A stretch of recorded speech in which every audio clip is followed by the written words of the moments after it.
श्रीशैलेशदया पात्रं देवत्यादिगुणार्णवम् यतीन्द्रप्रवणं वन्दे रम्यजामातरं मुनिं लक्ष्मीनाथसमारम्भां नाथयामुनमध्यमाम् अस्मदाचार्यपर्यन्तां वन्दे गुरुपरम्पराम् आचार्यन्तरवडिगणे शरणं हरे रामेति कृष्णेति नाम संकीर्तनं सदा लोकक्षेमाय कुर्वन्तं प्रेमिकं सद्गुरुं भजे यत्प्रसादेन वचसां प्रसादादिगुणोदयः साविर्भवतु वाग्देवी मयि वाचा प्रसन्नया नारायणं नमस्कृत्य नरं चैव नरोत्तमं देवीं सरस्वतीं व्यासं ततो जयमुदीरये व्यासाय विष्णुरूपाय व्यासरूपाय विष्णवे नमो वै ब्रह्मनिधये वासिष्ठाय नमो नमः कृष्णाय वासुदेवाय देवकी नन्दनाय च नन्दगोपकुमाराय गोविन्दाय नमो नमः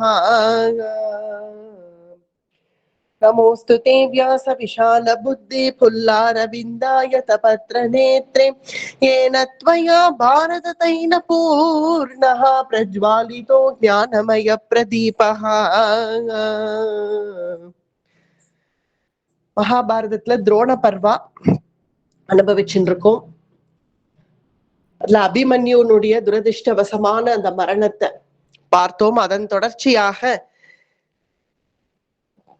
ஜெயத்ரதனை வதம் பண்ணியே தீருவேன், இல்லையாகில் நாளைய தினம் சூரிய அஸ்தமனமார்த்துக்குள்ள ஜெயத்ரத வதம் ஆகணும், அப்படி இல்லைன்னா அக்னி பிரவேசம் பண்ணுவேன் அப்படின்னு அர்ஜுனனுடைய ஒரு பிரதிஜ்ஞை. ஏன்னா அபிமன்யுனுடைய வதத்துக்கு காரணமா இருந்த ஜெயத்ரதன், அவனுடைய வதத்தை பார்த்தோம். அதுவும் கிருஷ்ணன் எவ்வளவு அழகா அர்ஜுனனுக்கு கோதா இருந்து அவனுக்கு வரக்கூடிய ஆபத்துகள் எல்லாம் விலக்கி பக்தவாத்சல்யனா இருக்கக்கூடிய பிரபு தன்னுடைய பக்தனுக்காக எவ்வளவு தூரம் போனான் அப்படிங்கிறத பார்த்தோம். ஜெயத்ரத வதம் ஆகணுங்கிறது ஒரு பட்சம், அதுவும் அர்ஜுனனுக்காக கண்ணபிரான் பட்ட அவஸ்தை. ஏன்னா அர்ஜுனனை காப்பாத்தணும் அப்படிங்கிறதுல அர்ஜுனனுக்கு ஒரே லட்சியம், பிரதிஜையை நிறைவேற்றணும், தன் பிரதிஜையை நிறைவேற்றணுங்கிறது. ஆனால் கிருஷ்ணனுக்கோ அர்ஜுனன் தனக்கு வேணும் அப்படிங்கிறது. ஏன்னா ஒரு பக்தனுடைய சௌகரியத்தை அவ்வளவு லகிக்கிறான் பகவான். இதுதான பகவத்கீதையில சொன்னான், என் பக்தனுடைய லோகக்ஷேமத்தை நான் வகிக்கிறேன் அப்படின்னு சொன்னான் இல்லையா. அதுதான் இங்க அர்ஜுனன் விஷயத்துல கிருஷ்ணன் அதை நிறைவேற்றி காண்பிச்சான். ஜெயத்ரத வதம் ஆச்சு அப்படின்ன உடனே ஸ்திரீகள் எல்லாம் கோலாகலமா அர்ஜுனனை வரவேற்றார்கள். நல்ல பாண்டவர்களுடைய கொடிகள் உயர்த்தப்பட்டது. பிறகு அடுத்த நாள் யுத்தம் என ஓரளவுக்கு சமாதானம் ஆனார்கள் எல்லா ஸ்திரீகளும். என ஜெயத்ரத வதம் ஆனதுனால என க்ஷத்ரிய ஸ்திரீகளுக்கு அதுதான் சமாதானம். எப்போதுமே தன்னுடைய புத்திரன் போயிட்டான் அப்படிங்கிற வருத்தம் இருந்த போதிலும் சுபத்ரைக்கு ஒரு சமாதானம். ஜெயத்ரதனுடைய தலை பறந்ததை எல்லாரும் பார்த்தார்கள். அந்த சமயம் அன்றைய தினம் ராத்திரி ஓரளவுக்கு தன் பிரதிஜையை நிறைவேற்றிட்டோம் அப்படிங்கிற ஒரு சந்தோஷத்துல அபிமன்யு எங்க இருந்தாலும் அவனுக்கான நீதி நான் வழங்கிட்டேன் அப்படிங்கிற ஒரு சந்தோஷத்தோட அர்ஜுனன் இருக்கான். அந்த சமயத்துல அங்க வியாச பகவான் பிரத்யட்சமாறார். அதுவும் குருக்ஷேத்திர பூமியில பாண்டவர்களுடைய கூடாரத்துல வியாச பகவான் பிரத்யட்சமாறார். வியாச பகவான் அங்க தோன்றின உடனேவே தர்மபுத்திரர் அவரை வரவேற்றார். வரவேற்று தன்னுடைய சிபிரத்துக்கு அழைச்சிட்டு போனார். அழைச்சிட்டு போய் ஒரு ஆசனம் கொடுத்து வியாச பகவான் அங்க அமர செய்து, கிருஷ்ணனும் வந்து வியாச பகவானை நமஸ்கரித்தான். நமஸ்கரித்து ரெண்டு பேருமே பகவான் ஒருத்தருக்கு ஒருத்தர் ஆலிங்கனம் பண்ணிட்டார்கள். பிறகு தர்மபுத்திரர் எல்லாரையும் வரும்படி சொன்னார். வியாச பகவான் வந்திருக்கார், எல்லாரும் தன்னுடைய சிபிரத்துக்கு வரும்படி தர்மபுத்திரர் உத்தரவிட்டார். அங்கங்க இருந்தவர்கள் எல்லாம் ஏதோ ஒரு காரணமா வியாச பகவான் வந்திருக்கார் அப்படிங்கிறது மட்டும் புரிஞ்சுது. ஏன்னா சாதாரணமா அவர் வரமாட்டார், அப்படி அவர் வந்தா ஏதாவது ஒரு விஷயம் இருக்கும் அப்படிங்கிறத புரிஞ்சின்ற தர்மபுத்திரர் எல்லாரையும் வரும்படி சொன்னார். வந்ததும் வியாச பகவான் இப்படி சுத்தி பார்க்கிறார். எல்லாரும் வீரர்கள் நிக்கிறார்கள். அர்ஜுனன் தனுர்தரன் சிரேஷ்டமா நிக்கிறான்.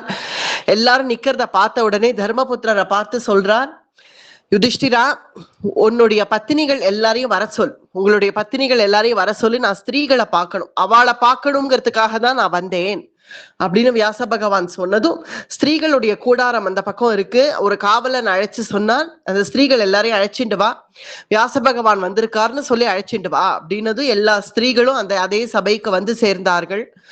அவர்கள் எல்லாம் வந்து நமஸ்கரிச்ச பிறகு அவர்களை பார்த்து சொல்றார், உங்கள் எல்லாருக்கும் நான் ஒரு விஷயம் சொல்லலாம்னு தான் இங்க வந்தேன். ஸ்ரஷ்டாரம் சர்வலோகானாம் பரமாத்மாமவ்யயம்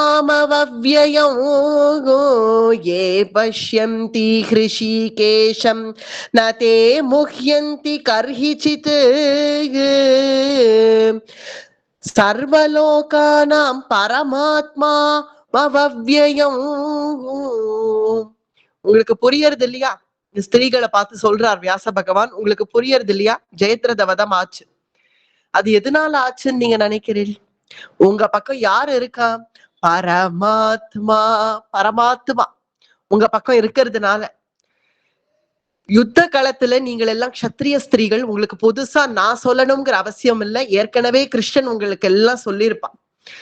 ஆனால் போர்க்களத்துல ஒரு வீரனை பறி கொடுக்கறதுக்காகவே தான் ஒரு க்ஷத்ரியாணி பிள்ளை பெறான். அதுதான் யதார்த்தம். அப்படி இருக்கு. இந்த சபதம் எதனுடைய விளைவுன்னு தெரியுமா? அர்ஜுனனுடைய பிரதிஜை எதனுடைய விளைவுன்னு நினைக்கிறீர்கள்? நீங்கள்லாம் அழுததுனாலதான். அபிமன்யு போயிட்டான்னு நீங்க அவ்வளவு கதறிட்டேள் இல்லையா? கலங்கி போனதுனால அர்ஜுனன் வாயில அது பிரதிஜையா வந்தது. ஸ்திரீகள் நீங்கள் இப்படி அழுதா புருஷர்கள் எப்படி தாங்குவா? அவளுக்கு நீங்க தான் ஆறுதலா இருக்கணும். என்னைக்குமே க்ஷத்திரிய வீரர்கள் யாராவது மரணம் அடையர்ச்சே, கொஞ்சம் புருஷர்கள் கொஞ்சம் நிதானத்தை இழப்பாதான். தன்னுடைய புத்திரன் போயிட்டாலோ தன்னுடைய சகோதரன் போயிட்டாலோ இனி மேற்கொண்டு ராஜ்யத்தை காப்பாத்தணுமேங்கிற ஒரு பதட்டம் இருக்கும். இல்ல அவர்கள் கொஞ்சம் நிதானத்தை இழப்பா, அவர்கள் கலங்கி போவா. ஆனா ஸ்திரீகள் தான் வீரத்தோட இருந்து அவர்களை தேத்தி கொண்டு வரணும். அதனால்தான் நீங்கள்லாம் வீர க்ஷத்ரியாணிகள் இல்லையா? நீங்கள்லாம் அந்த வீரத்தை விட்டுடலாமா? நீங்கள் புருஷர்களுடைய வீரம் போர்க்களத்துல போய் அடிக்கிறதுங்கிறது. ஆனா ஸ்திரீகளுடைய வீரம் அந்த புருஷர்களையே உத்தாரணம் பண்ணி கொண்டு வருது. அப்படி இருக்கக்கூடிய ஸ்திரீகள் ஆகிய நீங்கள் கலங்கி போயிட்டா அதனுடைய விளைவாக அர்ஜுனனுடைய வாயிலேந்து வந்த பிரதிஜை, ஏதோ கிருஷ்ணன் உங்க பக்கம் இருக்கிறதுனால ஏ பஷ்யந்தி ரிஷிகேஷம், கிருஷ்ணன் எல்லாத்தையும் பார்த்துண்டா, அதனால சரியாச்சு. இல்லைன்னா ஒவ்வொரு க்ஷத்ரிய ஸ்திரீயும் இந்த மாதிரி கலங்க ஆரம்பிச்சா அப்புறம் யார் நம் தேசத்தை காப்பாத்துவா? அதனால க்ஷத்ரியர்களுடைய வாழ்க்கை இப்படிதான் அப்படிங்கிறத நீங்கள் புரிஞ்சுண்டு வரக்கூடிய நாட்கள்லயும் உங்க கட்சியில சில மரணங்கள் ஏற்பட்டாலும் அதை நீங்கள் யதார்த்தமா ஏத்துக்கணும். இந்த அளவுக்கு கலங்கி போயிடக்கூடாது. இவனை பாருங்கள், கிருஷ்ணனை பாருங்கள், உங்க பக்கம் இருக்கான் இல்லையா? இல்லையாக உங்க பக்கம் கிருஷ்ணன் இருப்பானா? புராணம் பரமம் தேவம் தேவதேவம் சனாதனம் ஏ பிரபன்னாஹ சுரகுரும் ந தே முஹ்யந்தி கர்ஹிசித் ஏ பிரபன்னாஹ. அன்னைக்கு பிரபத்தி பண்ணிட்டா இல்லையா இந்த குலமகள் திரௌபதி? அவள் பிரபத்தி பண்ணிட்டாங்கிற காரணத்தினால இவன் புராண புருஷன், இவன் இங்க இருக்க வேண்டியவனா? இவன் பரபிரம்மம் எங்க இருக்க வேண்டிய ஸ்தானம், பரபிரம்மத்தினுடைய ஸ்தானம் என்ன? புராணம் பரமம் தேவம் தேவதேவம் சனாதனம். தேவதேவன் இவன் தான் சனாதனமானவன். இவன் உங்க பக்கம் இருக்காங்கறச்சு நீங்கள் இந்த மரணத்தை எல்லாம் பெரிய விஷயமா எடுத்துக்காம க்ஷத்ரியர்களுக்கு மரணம் தான் யதார்த்தம் அப்படிங்கறத நீங்கள் புரிஞ்சுக்கணும். புரிஞ்சிட்டு அதுக்கு தகுந்தபடி நடந்துக்கணும். நீங்கள் அதைரியப்பட்டா புருஷர்கள் அதைரியப்படுவார்கள். ஏன்னா பீமசேனனுக்கும் அதுதானே ஆச்சு. இவர்கள்லாம் அழறத பார்த்து தாங்க முடியாத பீமசேனன் அவனும் ஏதாவது ஒரு பிரதிஜை பண்ணிருப்பான், பண்றதுக்கு தான் வந்தான். அதனாலதான் கிருஷ்ணன் தடுத்தான். நீ வேற ஒரு பிரதிஜை பண்ணிடாத, நான் அர்ஜுனனை வேற காப்பாத்தணும், அவன் வேற ஒரு பிரதிஜை பண்ணிட்டான் அப்படின்னு கிருஷ்ணன் தடுத்தான். உங்களுடைய கலங்கள் புருஷர்களுடைய பிரதிஜைக்கு ஏத்துவாயிடும். ஏன்னா சத்தியசீலர்கள் குரு வம்சத்தவர்கள், அதுவும் பாண்டவர்கள். மற்றவர்கள் கௌரவர்களை பத்தி கேட்கவே வேண்டாம். பாண்டவர்கள் எல்லாம் சத்தியசீலர்கள். பிரதிஜைன்னு ஒண்ணு பண்ணியாச்சுன்னா நிறைவேற்றியே ஆகணுங்கிறதுல உயிர் மூச்சா இருப்பார்கள். அப்படிப்பட்ட இவர்கள் வாயிலேந்து பிரதிஜையை வரவேற்கிறதுக்கு காரணமா நீங்கள் இருக்கக்கூடாது. இனி வரக்கூடிய நாட்கள்ல என்ன நடக்கிறதோ அதை யதார்த்தமா நீங்கள் ஏத்துண்டு நீங்கள் தைரியமா இருக்கணும். ஒருவேளை புருஷர்கள் கதறினா கூட நீங்கள் தைரியம் சொல்லணும் அப்படின்னு வியாச பகவான் அந்த ஸ்திரீகளுக்கெல்லாம் கொஞ்சம் அட்வைஸ் பண்ணார். அவர்கள் எல்லாம் ஏத்துண்டார்கள். வாஸ்தவம் தான், எங்களுக்கும் புரியறது. நாங்கள் தான் தைரியமா இருக்கணும், இவர்களை தேத்திருக்கணும், அது எங்களுக்கு புரியறது. இருந்தாலும் சாமான்யமா ஏற்படல இல்லையா அபிமன்யுனுடைய வதம்? அது வேற விதமா ஏற்பட்டதுனால பார்த்ததுனாலதான் இவ்வளவு தூரம் கலங்கிட்டோம். ஆனா இனிமே வரக்கூடிய நாட்கள்ல நாங்கள் யதார்த்தத்தை ஏத்துக்கிறோம். க்ஷத்திரிய ஸ்திரீகளுக்கு உண்டான கடமை இதுதான், எங்களுடைய கர்த்தவியத்தை நாங்கள் செய்வோம் அப்படின்னு அந்த ஸ்திரீகள் எல்லாம் உறுதிமொழி எடுத்துட்டார்கள் வியாச பகவான் முன்னிலையில. பிறகு கொஞ்ச நேரம் தர்மபுத்திரர் வியாச பகவானோட சம்பாஷணை பண்ணார். சம்பாஷணை பண்ணி முடிச்ச பிறகு அவர் அங்கேருந்து அந்தர்தானமானார். எல்லாரும் ஓய்வு எடுத்துக்கோங்க, இனி அடுத்த நாள் யுத்தத்துக்கு கிளம்பணும் இல்லையா அப்படின்னு சொல்லி வியாச பகவான் அந்தர்தானம் ஆயிட்டார்.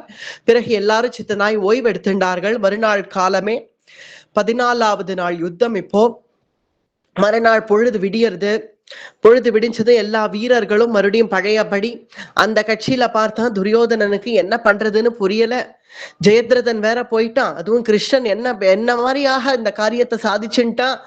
ஏதோ ஜெயத்ரதன் போனா அர்ஜுனன் அவனுடைய மண்டை வெடிச்சு சாவான்னு பார்த்தா அவனுடைய தலையை கொண்டு போய் அவன் ஜெயத்ரதனுடைய தகப்பனார் மடியிலேயே போட வச்சு அதுல இருந்து அவர் போகும்படி செஞ்சுட்டானே, இனி இந்த மாதிரி எல்லாம் கிருஷ்ணன் பண்ண ஆரம்பிச்சுட்டானேன்னு தலையில கைய வச்சுன்னு உட்கார. அப்ப துரோணாச்சாரியார் அங்க வந்து சொல்றார், துரியோதனா இப்படி தலையில கை வச்சுன்னு உட்காராத, ஏன்னா இதுக்கெல்லாம் காரணம் நம்பதான். ஏன்னா நம்ம என்ன பண்ணோம், அபிமன்யு நம்ம என்ன சாமான்யமாவா வதம் பண்ணோம், நம்ம அநியாயம் பண்ணிட்டோம். அவனுடைய வதம்ங்கிறது அநியாயமாக நடந்தது. யுத்த வரம்ப நம்ம மீறிட்டோம். அப்படி நம்ம மீறச்சே அங்க எதிரில கிருஷ்ணன் மீறச்சே இப்ப நீ அதை தப்புன்னு சொல்றியே, அது எப்படி சரியாகும் அப்படின்னு துரோணர் சொன்னதும், நீர் எனக்கு சேனாபதியா அவளுக்கு சேனாபதியா, நான் பண்ணலாம், நான் என்ன வேணா அட்டுழியம் பண்ணுவேன், ஆனா கிருஷ்ணன் தர்மத்துலதான் நடக்கணும். நான் அவன் தர்மத்துல மீறிட்டான்னு நான் போய் சொல்ல போறேன், லோகம் பூரா நான் சொல்ல போறேன், சொல்லு. கிருஷ்ணன் அதை கவலையே படமாட்டான். துரோணர் சொல்றார், கிருஷ்ணன் கண்டுக்கவே மாட்டான். ஏன்னா இந்த அசத்துக்கள் இப்படிதான் பேசுவான்னு கிருஷ்ணனுக்கு தெரியும். ஒண்ணு தெரியாம இல்ல, தான் ஒண்ணு பண்ணா அது சரி, ஆனா எதிராளி தர்மத்துல இருக்கணும்னு அசத்துக்கள் எதிர்பார்ப்பான். இது கிருஷ்ணனுக்கு ஒண்ணும் தெரியாம இல்ல. நீ பேசுறங்கிறதுக்காக எல்லாம் கிருஷ்ணன் ஒடிஞ்சு போய் யுத்தத்துல இருந்து பின்வாங்கிடுவான்னு நினைக்கிறியா? அதெல்லாம் வாங்கவே மாட்டான். இப்ப நீ யுத்தத்துக்கு கிளம்பு, 14வது நாள் பொழுது விடிஞ்செடுத்து யுத்தத்துக்கு கிளம்பு. ஆமா, நீங்க கைது பண்றேன்னு யாரையோ சொன்னீங்களே யுதிஷ்டிரனை, எங்க யுதிஷ்டிரன்? ஏன் அவனை கைது பண்ணல? ஏன் கைது பண்ணலன்னு நீ என்ன கேட்கணுங்கிற அவசியமே இல்லை. உனக்கே தெரியும், நடக்கிறதெல்லாம் நீயே பார்த்துட்டுதான் இருக்க. நடக்கிறதெல்லாம் எப்படி வஜ்ர கவச்சமா கிருஷ்ணன் இருந்து பாண்டவர்களை ரட்சிக்கிறான்னு பார்த்து, என்ன ஆச்சாரியரே சும்மா எப்ப பாரு கிருஷ்ணன் சொல்றேளே, என்ன கிருஷ்ணன்? ஆனா கிருஷ்ணன் நம்மள போல ஒருவன் தானே. அப்படி நீ நினைக்கிறதுனாலதான் துரியோதனா நீ அழிஞ்சு போற. கிருஷ்ணனும் நம்மள போல ஒருத்தன் தானேன்னு நீ நினைக்கிற.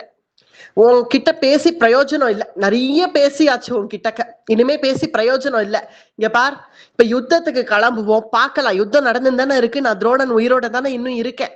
யுத்தத்துல என்னதான் ஆறுதுன்னு பார்க்கலாம். யுதிஷ்டிரனை கைது பண்ணணும்னு தான் நானும் பாக்குறேன், ஆனா என்னால முடியல. பட் பாப்போம், கண்டிப்பா நடக்கும். வா, நம்ம யுத்தத்துக்கு முதல்ல கிளம்பு. வளவலன்னு பேசின்னு இருக்காத. அங்க பாஞ்சஜன்யத்தை எடுத்துன்னு துவனி கேட்கறது. அவர்களுடைய சைன்யம் அங்க தயாரா வந்து நின்றுடுது. கிளம்பு, வா நம்மளும் கிளம்புவோம் அப்படின்னு துரோணர் எல்லாரையும் அழைச்சிட்டு கிளம்ப, இந்த சமயத்துல கடோத்கச்சன் பீமசேனனுடைய பிள்ளை.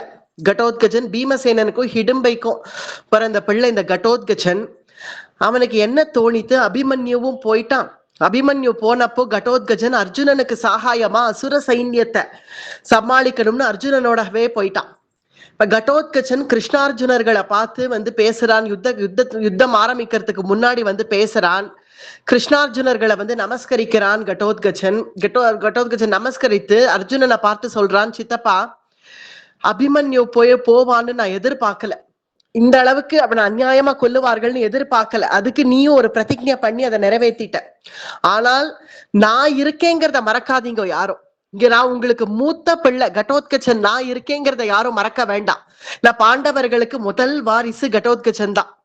முதல்ல பீமசேனனுக்கும் ஹிடிம்பைக்கும் தான் கல்யாணம் ஆச்சு. அதனால அவர்களுடைய முதல் புத்திரன் கடோத்கச்சன் தான்.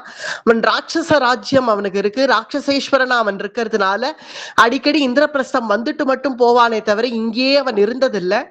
இருந்தாலும் கடோத்கச்சன் மேல ஒரு பிரியம் இருக்கு தர்மபுத்திரருக்கு.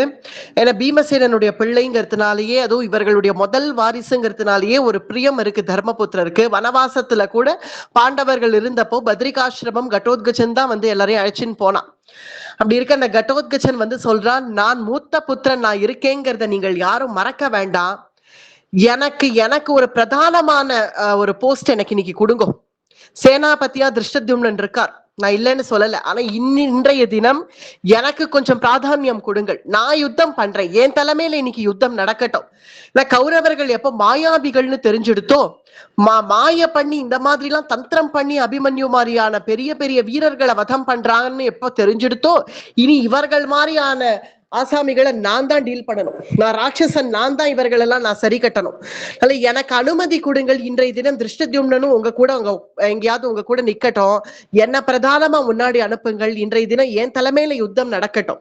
இதுக்கு சித்தப்பா நீங்கள் அனுமதி கொடுத்தாதான் திருஷ்டத்யும்னன் செய்வார், நீங்கள் சொல்லுங்க அவர்கிட்ட எப்படியாவது அப்படின்னு கடோத்கச்சன் சொல்றான். அர்ஜுனன் பாக்குறான் கடோத்கச்சனை, புத்ரா ஏற்கனவே நான் என் புத்திரனை இழந்துட்டேன், அபிமன்யுவை இழந்துட்டேன், இன்னும் உன்னையும் நான் இழக்கணும்னு நீ நினைக்கிறியா? அதனால நீ பிரதானமாலாம் போய் நிக்க வேணாம்ப்பா, யுத்தம் நான் பாத்துக்கிறேன், நீ எனக்கு சகாயத்துக்கு என் கூட வா போறோம் அப்படின்னு அர்ஜுனன் சொல்றான். ஏன் சித்தப்பா, என் மேல நம்பிக்கை இல்லையா? என் மேல நம்பிக்கை இல்லையா? நான் என்ன அவ்வளவு நான் கோழன்னு நினைச்சிட்டியா? எனக்கு வீரம் இல்லைன்னு நினைச்சிட்டியா? என்ன நீ என்னை இழக்க விரும்பலன்னு சொன்ன, என்ன சொல்ல வர நீ? இப்போ நான் போயிடுவேன்னு நினைக்கிறியா? அப்படி இல்லப்பா, ஏற்கனவே புத்திரனை பறி கொடுத்த பெற்றோர்கள் இப்படிதான் பேசுவா. ஏற்கனவே ஒரு புத்திரனை பறி கொடுத்தாச்சு இல்லையா, இனி ஒன்னையும் பறி கொடுத்து நான் என்ன எதிரில அப்படி நம்ம எதிரிகளை சாமான்யமா நம்ம எடை போடக்கூடாது. நீ வீரன் தான், சந்தேகமே இல்லை, நீ வீரன் தான். அதுவும் நான் இப்ப யுத்தம் பார்த்துட்டு இருக்கேனே, இந்த 13 நாளா நீ எப்படி யுத்தம் பண்றேன்னு நான் பார்த்துட்டு தானே இருக்கேன். எல்லாரையும் திகக்கடிக்கிறியே, அசுரர்கள் சைன்யம் இன்னைக்கு அழிஞ்சதுன்னா அதுக்கு முக்கிய காரணம் நீயும் தானே.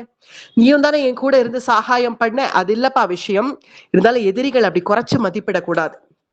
என்ன இருந்தாலும் அங்க எதிரிகள்ல துரியோதனன் துஷாசனன் வேணா பேசுறதுக்கு லாயக்கே தவிர, ஆனா கர்ணன் ஒரு விதமா பிரதானமான வீரன் தான்.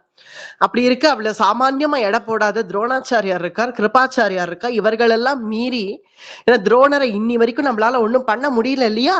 ஏன்னா அந்த அளவுக்கு அவர் எங்க எல்லாருக்கும் வித்த சொல்லி கொடுத்தவர். அப்ப அவருக்கு எவ்வளவு வீரம் இருக்கும், எவ்வளவு பராக்கிரமம் இருக்கும். அதனால அப்படி சாமான்யமா எடை போட்டுடாத குழந்தை, எதிரில இருக்கிறவாள நான் சொல்றதை கேளு, நீ என் கூட சகாயத்துக்கு வா, யுத்தம் நானே பாத்துக்கிறேன், நீ சகாயத்துக்கு வா, இந்த மாதிரி எல்லாம் பண்ணாத, வேண்டாம், சொல்றத கேள்.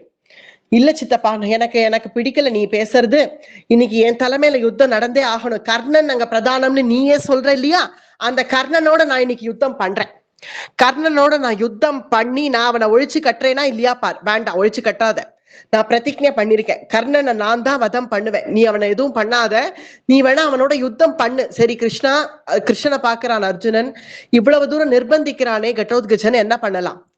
விடு அர்ஜுனா, விடு. அதனால யாரையும் அடக்காத, நம் புத்திரர்கள்ங்கிறதுக்காக நம் புத்திரர்களை நம்ம அடக்க கூடாது. அவன் தீரனா இருக்கான், அவன் யுத்தம் பண்ணணும்னு பிரியப்படுறான், பிரியப்படுறச்சே அவனை விட, நம்மளா ஒண்ணும் அவனை இப்ப அனுப்பல, அவன் தான் வந்து நம்ம கிட்ட கேட்கிறான், பிரியப்படுறான். கர்ணனோடவே அவன் யுத்தம் பண்ணட்டும், ஏன்னா கர்ணன் தான் அங்க எதிரில பிரதானமா இருந்து இவ்வளவு தூரம் பண்றான் இல்லையா, அதனால கர்ணனோட இவன் யுத்தம் பண்ணட்டும், பார்க்கலாமே நம்ம அப்படின்னு கிருஷ்ணன் சொன்னதும், சரி கிருஷ்ணா நீயே சொல்ற, நான் இவனை அனுப்புறேன், ஆனா கடோத்கஜா பீமனாட்ட ஒரு வார்த்தை சொல்லிட்டு கிளம்பு.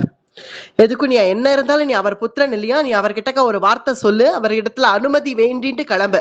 ஏன் அப்பா நான் யுத்தத்துக்கு போறேன்னா சந்தோஷம்தான் படுவரே தவிர வேண்டாம் பின்னாடி வான்லாம் சொல்லவே மாட்டார், எனக்கு விடை கொடுங்கள், நான் கிளம்புறேன், திருஷ்டத்யும்னன்ட்ட நீங்கள் சொல்லிடுங்கள் அப்படின்னு சொன்னதும் கடோத்கஜன் ஆசீர்வாதம் பண்ணார்கள் கிருஷ்ணார்ஜுனர்கள். நீ வெற்றியோட திரும்பி வருவ, கிளம்பு அப்படின்னு சொல்லி அர்ஜுனன் ஆசீர்வாதம் பண்ணி அனுப்பிட்டான் கடோத்கஜனை. பிறகு யுத்த களத்துக்கு வந்தாச்சு. வந்த உடனே அர்ஜுனன் திருஷ்டத்யும்னன் சொல்றான், இன்றைய தினம் கடோத்கஜன் பிரதானமா இருக்கணும்னு பிரியப்பட்டான், அதனால நான் அவனுக்கு அனுமதி கொடுத்துட்டேன், நம்ம எல்லாரும் கொஞ்சம் பின்னாடி நிப்போம், கடோத்கஜனே முன்னாடி போய் நிக்கட்டும், அவனே இன்னைக்கு யுத்தம் பண்ணணும்னு ஆசைப்படுறான், விடு. வேண்டாம், ஏன்பா அர்ஜுனா இந்த மாதிரி எல்லாம் பண்ற? திருஷ்டத்யும்னன் சொல்றான், சேனாபதி நான் இருக்கேன், பிரதானமா நம் பெரியவர்கள் நம்ம இருக்கிறச்சு, ஏன் நம்ம குழந்தைகளை நம்ம அனுப்பணும்? வேண்டாம், நம்ம எல்லாம் பண்ண வேண்டாம், நீ இந்த அனுமதி எல்லாம் கொடுக்காத, இந்த மாதிரி யாருக்கும் என்ன கேட்காம, நான் தானே சேனாபதி, என்ன கேட்காம இந்த மாதிரி அனுமதி எல்லாம் ஏன் கொடுக்கற?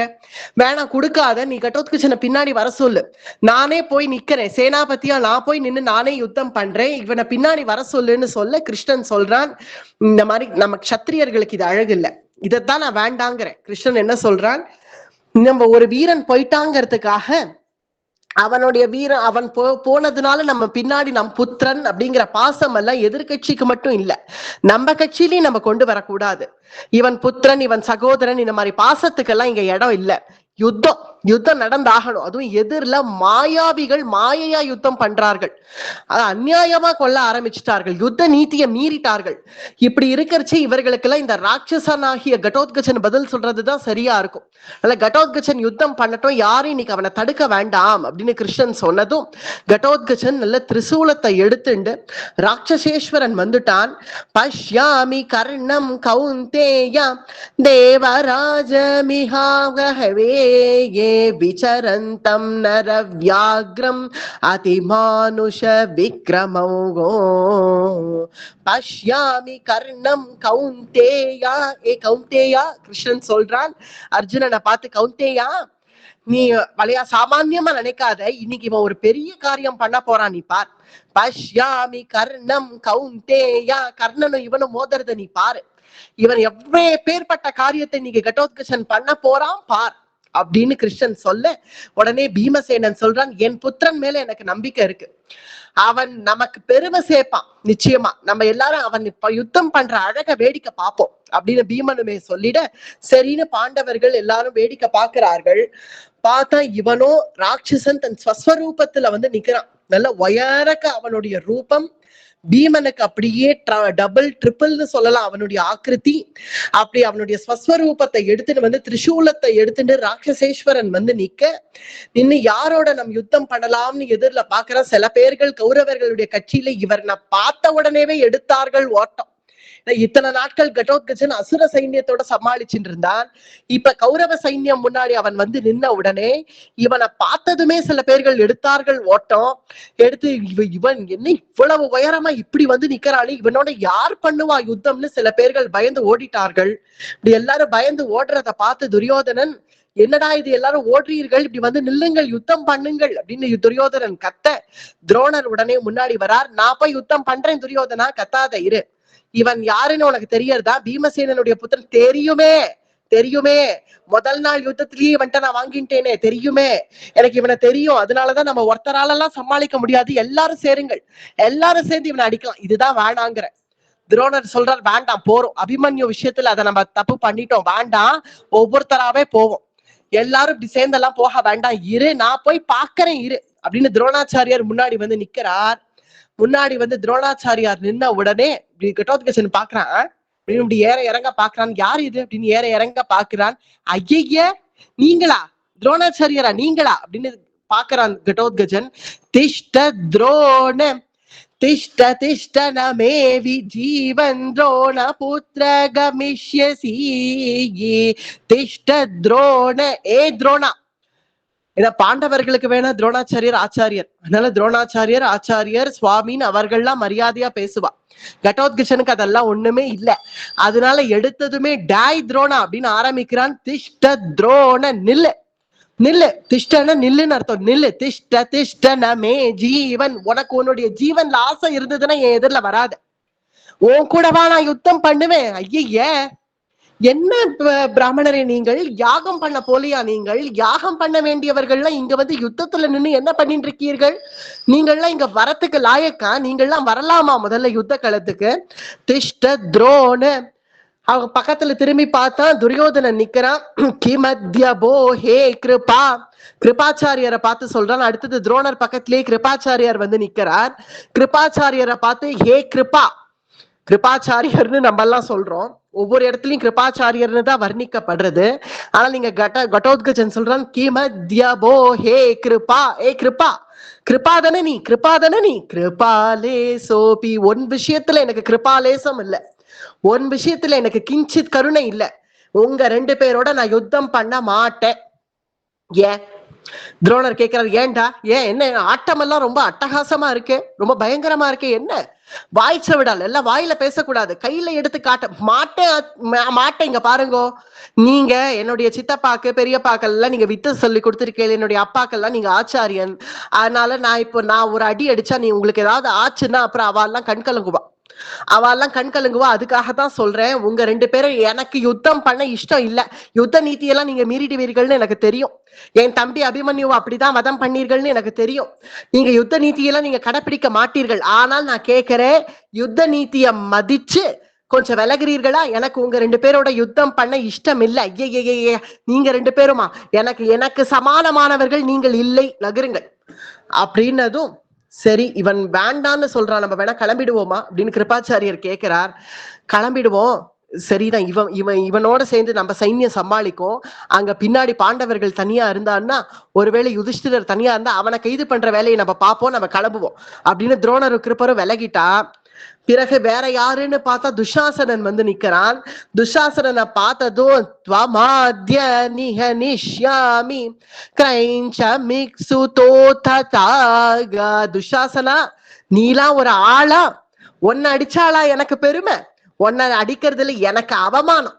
அதுவும் நீ வீரனா? நீ ஒரு ஸ்திரீய கேசத்தை பிடிச்சு இழுத்துட்டு வந்தவன் தானே நீ? உன்னெல்லாம் அடிச்சாளா எனக்கு பெருமை? நீ விலகு, அந்த மரியாதையா சொல்றேன், விலகி போயிடு. பின்ன இவன் யாரோடையுமே யுத்தம் பண்ண மாட்டேன்னா பின்ன யாரதான் இவன் தேடுறான்? பின்ன யாரோடதான் இவன் யுத்தம் பண்ணுவான்? புரியலையே அப்படின்னு எல்லாரும் பாக்குறார்கள். யாரு வந்தாலும் நான் உன் கூட பண்ண மாட்டேன், நீ விலகுங்கிறான்.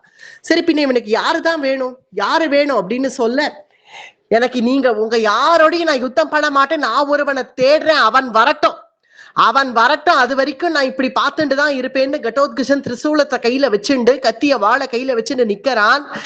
இப்படி நின்று எல்லாரையும் ஒரு நோட்டம் விடுறான். எங்க போனான் அந்த கர்ணன்னு பார்த்துட்டு இருக்கான். துர்புத்தேஹே கர்ணஹா, இந்த கர்ணன் துர்புத்தி, அந்த துர்புத்தி உடைய கர்ணன் எங்க அந்த கர்ணன் அப்படின்னு இவன் கத்தர கோஷம் கட்டுரபகான காது உடையறதான். கட்டுரபகா, எல்லாரும் இவன் கத்தல் எல்லாரும் காதை மூடிக்கிறார்கள். அப்பா என்ன கத்துறான் அப்படின்னு காதை மூடிக்கிறார்கள். இங்க துரியோதனன், டே பீமா, உன் பிள்ளைதானே இவன், கொஞ்சம் கத்தாம நிதானமாவது பேச சொல்லுடா. என்ன கத்துறான்டா, தலைவலிக்கிறதுடா எங்களுக்கு எல்லாம். எங்க யாரோடையும் யுத்தம் பண்ண மாட்டானா உன் பிள்ளை, கர்ணனோட தான் பண்ணுவானா அப்படின்னு சொன்னதும் இங்கேருந்து பீமசேனன் பார்த்து, தைரியம் இருந்தா உன் கர்ணனை அனுப்புடா என் புத்திரன் எதிரில அப்படின்னு இங்கேருந்து பீமசேனன் சொல்றான். நம்ம யாருக்கும் இன்னைக்கு வேலை இல்லை, இன்னைக்கு கடோத்கஜனே பார்த்துப்பான், நம்ம எல்லாரும் பேசாம இங்க நிப்போம் அப்படின்னு பாண்டவர்கள் எல்லாரும் பின்னாடி நின்றுட்டு கடோத்கஜன் பண்ற அட்டகாசத்தை பார்த்துட்டு இருக்கார்கள். கர்ணனை கூப்பிடு, என் எதிரில கர்ணனை கூப்பிடு அப்படின்னதும் துரியோதனன் சித்த ஆலோசனை பண்றான். இவன் கத்தலை பார்த்தா அப்புறம் கர்ணனுக்கு ஏதாவது ஆச்சுன்னா நமக்கு ஒரு பெரிய இழப்பாயிடுமே, கர்ணன் அனுப்பலாமா வேண்டாமான்னு யோசிச்சு நிக்கிறான் துரியோதனன். துரியோதனனை பார்த்து, என்ன யோசிக்கிற, என்ன பயமா, பயந்துட்டியா, கர்ணன் அனுப்ப மாட்டியா என் கிட்டக்க அப்படின்னதும், கர்ணன்கிற பேச்சு கேட்டதும் கர்ணனே முன்னாடி வந்தான். துரியோதனா, நீ நகரு, நான் பாத்துக்கிறேன் இவனை. கர்ணா, இவன் அடிக்கிற அட்டகாசத்தை பார்த்தா இவன் ரொம்ப பிரதானமா இன்னைக்கு யுத்தம் இவன் தான் பண்ண போறான் போல இருக்கு. பரவாயில்ல துரியோதனா, அதுக்காக நம்ம பின்வாங்க முடியுமா? நான் யுத்தம் பண்றேன் இவனோட, நீ நகரு அப்படின்னு சொல்லி கர்ணன், எல்லாரும் பின்னாடி போங்கள், இவன் என்னதானே தேடுறான், என் கூட தானே யுத்தம் பண்றேன்னு சொல்றான், நான் பண்றேன் இவனோட யுத்தம் அப்படின்னு கர்ணனுக்கும் கடோத்கஜனுக்கும் அதி ஆச்சரியமா யுத்தம் ஆரம்பிச்சுடுத்து.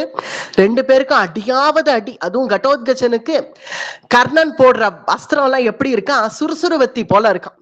நம்ம கம்பி மத்தாப்பு விடுவோம் இல்லையா நம்ம தீபாவளிக்கு, அது போல சுறுசுறுவத்தி போல. அது கர்ணனுடைய இவனுடைய ஆக்கிருதி, இவனுடைய உயரத்துக்கு கர்ணன் இங்கேருந்து பானம் போடுறச்சு பெரிய பானம் ஏதோ வருது போல தெரியறது. ஆனா கடோத்கஜன் பரியந்தம் அது வரைச்சு அது வெறும் சுறுசுறுவத்தி போல இருக்கு அவனுடைய உயரத்துக்கு. அது ஏதோ கம்பி மத்தாப்புவை பிடிச்சு கேட்ச் பிடிக்கிறது போல, எல்லாத்தையும் பால் போல எல்லாத்தையும் கேட்ச் பிடிச்சு தன் பக்கத்துல அடுக்கி வச்சுக்கிறான். அடுக்கி வச்சு கர்ணன் அவ்வளவு பானம் கஷ்டப்பட்டு பானத்தை தொடுத்து கடோத்கஜன் மேல போட, கடோத்கஜனும் அதை ஒவ்வொன்றையும் ஏதோ சுறுசுறுபத்தியை பிடிக்கிறது போல இப்படி பிடிச்சு அப்படின்னு இப்படி பிடிச்சு தன் பக்கத்துல அடுக்கி வச்சுக்கிறான். அடுக்கி வச்சு என்ன பண்ணான், ஒரு வழியா கர்ணனுடைய அம்புராத்துளியில பானங்கள் எல்லாம் தீந்து போச்சுன்னு தெரிஞ்ச உடனே அந்த அடுக்கி வச்சான் இல்லையா, அந்த மொத்த அஸ்திரத்தையும் கையில எடுத்து சுழட்டி ஒரு பந்து போல சுழட்டி ஒரு அடி அடிச்சான். எதிரில கௌரவர்களுடைய சைன்யம் சர்வநாசம் ஆயிடுது. இவன் அடிச்ச அடியில எல்லா அஸ்திரத்தையும் கேட்ச் பிடிச்சு பக்கத்துல வச்சு அதை ஒரு பந்து போல எடுத்து ஒரு சொல்லிட்டு ஒரு அடி அடிச்சானா எல்லாம் இந்த எதிர்கட்சியில பாதியாக ஆயிடுத்து, சர்வநாசம் ஆயிடுத்து. கௌரவர்களுடைய சைன்யம் என்ன இருந்ததோ அது அப்படியே முக்காவாசி தீந்து போச்சு.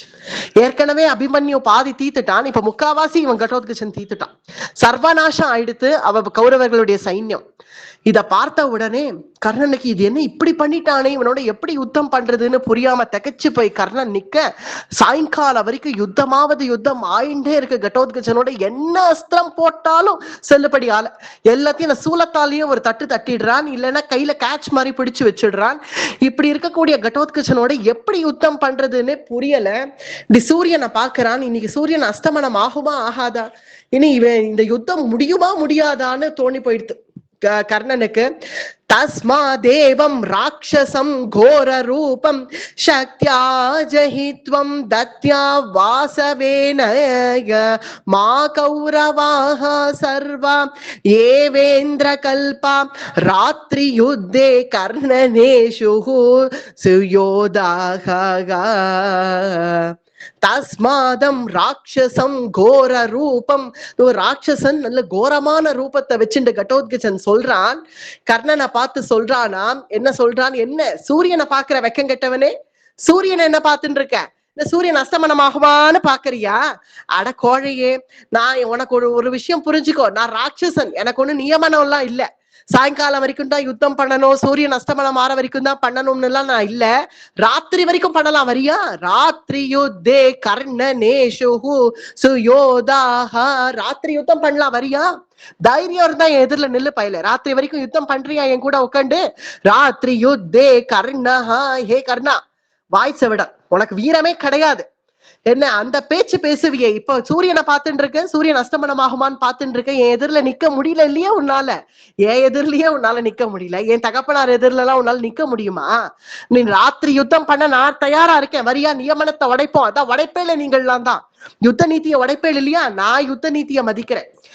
ஏன்னா என்னுடைய பிதா, என்னுடைய பீமசேனன் என்னுடைய பிதா இருக்கக்கூடிய கட்சியில யுத்த நீதி வச்சிருக்கார்கள், அதை நான் மதிப்பேன். நான் மதிச்சு சூரியன் அஸ்தமனம் ஆச்சுன்னா நான் கிளம்புவேன். ஆனால் இன்றைய தினம் நான் அவள்கிட்ட அனுமதி வாங்கிக்கிறேன். அனுமதி வாங்கி நான் ராத்திரி யுத்தம் பண்ண நான் தயாரா இருக்கேன் வரியா? ராத்திரி யுத்தே கர்ணஹ, அவனை சேலஞ்ச் பண்றேன் வரியா? என்னுடைய சேலஞ்ச் அக்செப்ட் பண்ணிக்கிறியா அப்படின்னு கடோத்கஜன் கேட்ட உடனே துரியோதனன் வாய மூடுடா, என்ன கத்துன்னு கத்துற, நானும் பாக்குறேன், கார்த்தாலேந்து கத்தி கத்தி எங்களுக்கு தலைவலி வந்ததுதான் மிச்சம், நான் என்ன பண்றேன் பார் அப்படின்னு தன் கதையை எடுத்து கடோத்கஜன் மேல போட வர. அந்த கதை எம்மாத்திரம், இந்த குழந்தைகள் எல்லாம் விளையாடுவோம்ல அனுமார் கதை, அது போலதான் அந்த கடோத்கஜனுக்கு அந்த கதை, துரியோதனனுடைய கதை. கதையை எடுத்து அவன் மேல போட்டா அதை அப்படி பந்து பிடிக்கிறது போல பிடிச்சிட்டான். பிடிச்சுட்டு இப்படி துரியோதனனை பாக்குறான். துரியோதனா, உனக்கு என்ன வாங்கின அடியெல்லாம் மறந்துடுத்தா என்கிட்ட? துரியோதனா, நீ ஒன்னெல்லாம் அடிக்கணுங்கிற அவசியம் கூட எனக்கு இல்ல. முதல் நாள் யுத்தத்திலேயே எங்க அப்பா சொல்லிட்டார், துரியோதனன் எல்லாம் ஒரு ஆளா, அவனெல்லாம் நீ அடிக்காத, எனக்கும் அவனுக்கும் தீர்க்க வேண்டிய கணக்கு இருக்குன்னு சொல்லிட்டான். அதனால ஒன்னெல்லாம் நான் அடிக்க மாட்டேன், உன்னை அடிச்சா உனக்கு அந்த பெருமையை நான் கொடுக்க மாட்டேன் போங்கிறான். கடோத்கஜன் என்ன சொல்றான், கடோத்கஜன் அடிச்சு துரியோதனன் போயிட்டாங்கிற பெருமையெல்லாம் நான் உனக்கு கொடுக்க மாட்டேன், ஒன்னெல்லாம் என்னுடைய அப்பா பார்த்துப்பார். ஏன்னா நீ என்ன செஞ்ச, மேலும் ஒன்னெல்லாம் பார்க்கவே எனக்கு பிடிக்கலடா. நீ என்ன செஞ்ச அன்னைக்கு சபையில, என்னுடைய தாயார் திரௌபதியை தொடைய காண்பிச்சு கூப்பிட்டியாமே, அப்படி இருக்கக்கூடிய கோழையான உன்கிட்ட எல்லாம் என்னால யுத்தம் பண்ண முடியாது. அந்த சபையில அன்னைக்கு நான் இருக்கணும், நான் இருந்திருந்தா அந்த நிமிஷம் உன்னை நான் உடைச்சிருப்பேன். அன்னைக்கு நான் இல்லாம போயிட்டேன். நீ பண்ணாத அட்டுழியம் எல்லாம் பண்ணிட்ட, என்னுடைய தகப்பனாருக்கு நீ பண்ணாத இன்னல்கள் இல்லை, எல்லாம் செஞ்சுட்டேன். நானும் ஒவ்வொரு தடவையும் உன்னை ஒழிச்சு கட்டுறேன்னு சொல்றச்சல அவர் தடுத்ததுனால நீ தப்பிச்ச பயல. நீ இல்லைன்னா நீலாம் என்னைக்கோ போயிருக்க வேண்டியவன். உனக்கு தெரியுமா என் கூட எல்லாம் யுத்தம் பண்ண உனக்கு தெரியுமா? ஏதோ நீ பொம்மை மாதிரி வச்சுட்டு இருக்கிற உன் கதையை தூக்கி என் மேல போட வரிய, வெக்கமா இல்லையா உனக்கு? இந்தா வச்சுக்கோ, உன் கதையை நீயே வச்சுக்கோ அப்படின்னு அந்த கதையை தூக்கி ஒரு போடு போட்டான். துரியோதனன் மண்டையிலேயே அது மடேர்னு விழுந்தது. துரியோதனன் தலையில அந்த கதை விழுந்த உடனே அவன் கதையை வாங்கி அவனையே அடிச்சுட்டான். இந்த தலையில கதை விழுந்த உடனே வழக்கு ரத்தம் வருது. துரியோதன் ஐயோ ரத்தம் ரத்தம் அப்படின்னு பாக்குறான். துரியோதனன் வழக்கு ரத்தம் வருது துரியோதனன் தலையிலேருந்து. ருதிரம் நீ பாத, ருதிரம்னா ரத்தம், அவ்வளவு ரத்தத்தோட கூட துரியோதனன் திருப்பிடா, ரத்தத்தை திருப்பு, நேர கர்ணன் கிட்டக்க போ, நான் கர்ணன் கிட்ட கொஞ்சம் பேசணும், ரதத்தை திருப்புங்கள் அப்படின்னு துரியோதன மயக்கம் வராப்பெல்லாம் இருக்கு, ரதத்தை திருப்புங்கள் அப்படின்னு. கோழை ஓடு, கோழை என் எதிரில இனிமே நிக்காத அப்படின்னு கடோத்கஜன் சொல்ல உடனே நான் போயிடுறேன்ப்பா, போயிடுறேன், என்னை விட்டுடு அப்படின்னு துரியோதனன் ஓடி வந்துட்டான். நேர கர்ணனை பாக்குறான். கர்ணா, என் முகத்தை பாத்தியா? துரியோதனா, என்ன ஆச்சுடா? ஏன் தலையில இவ்வளவு ரத்தம்? யாரோட யுத்தம் பண்ண? யாரோட யுத்தம்? நான் எல்லாம் இதோ இந்த தடியம் பெற்ற தடியம் இவன் தான், இவன் தான், இவனோட தான். ஏன் நீ அவன் கிட்டக்க போற? நானே சமாளிக்க முடியாம கஷ்டப்பட்டு இருக்கேன், நீ ஏன் அவன் எதிரில போற?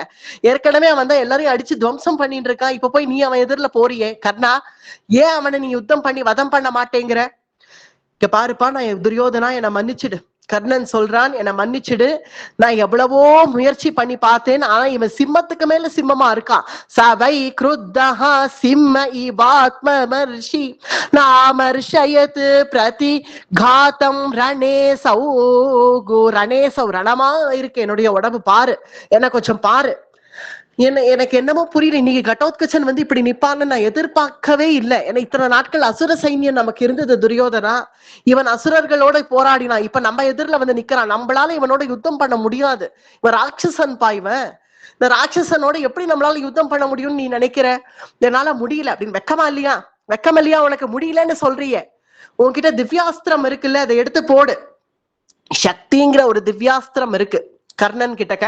அந்த சக்திங்கிற திவ்யாஸ்திரம் என்ன தூங்குறதா? எடு, அதை எடுத்து போடி இவன் மேல. எங்க போனார் அந்த துரோணாச்சாரியன்னு தெரியல, சமயத்துக்கு எங்கேயோ காணாம போயிட்டார் பத்தியா? அவர் பாண்டவர்களுக்காக தான் வேலை செய்யறார். இங்க இருந்து இப்ப கடோத்கச்சன் நம்ம எல்லாரும் சேர்ந்து அடிக்கலான்னு பார்த்தா அவர் போயிட்டார் பாரு, எங்கேயோ நைஸா தப்பிச்சுன்னு போயிட்டார். இப்ப நீ தான் இங்க இருக்கிற ஒரே வீரன், நீ என்ன பண்ற? அந்த எடு உன்னுடைய சக்திங்கிற ஆயுதத்தை, சக்திங்கிற ஆயுதத்தை எடுத்து இப்ப நீ இந்த கடோத்கச்சன் மேல போட்டு அவனை வதம் பண்ணு.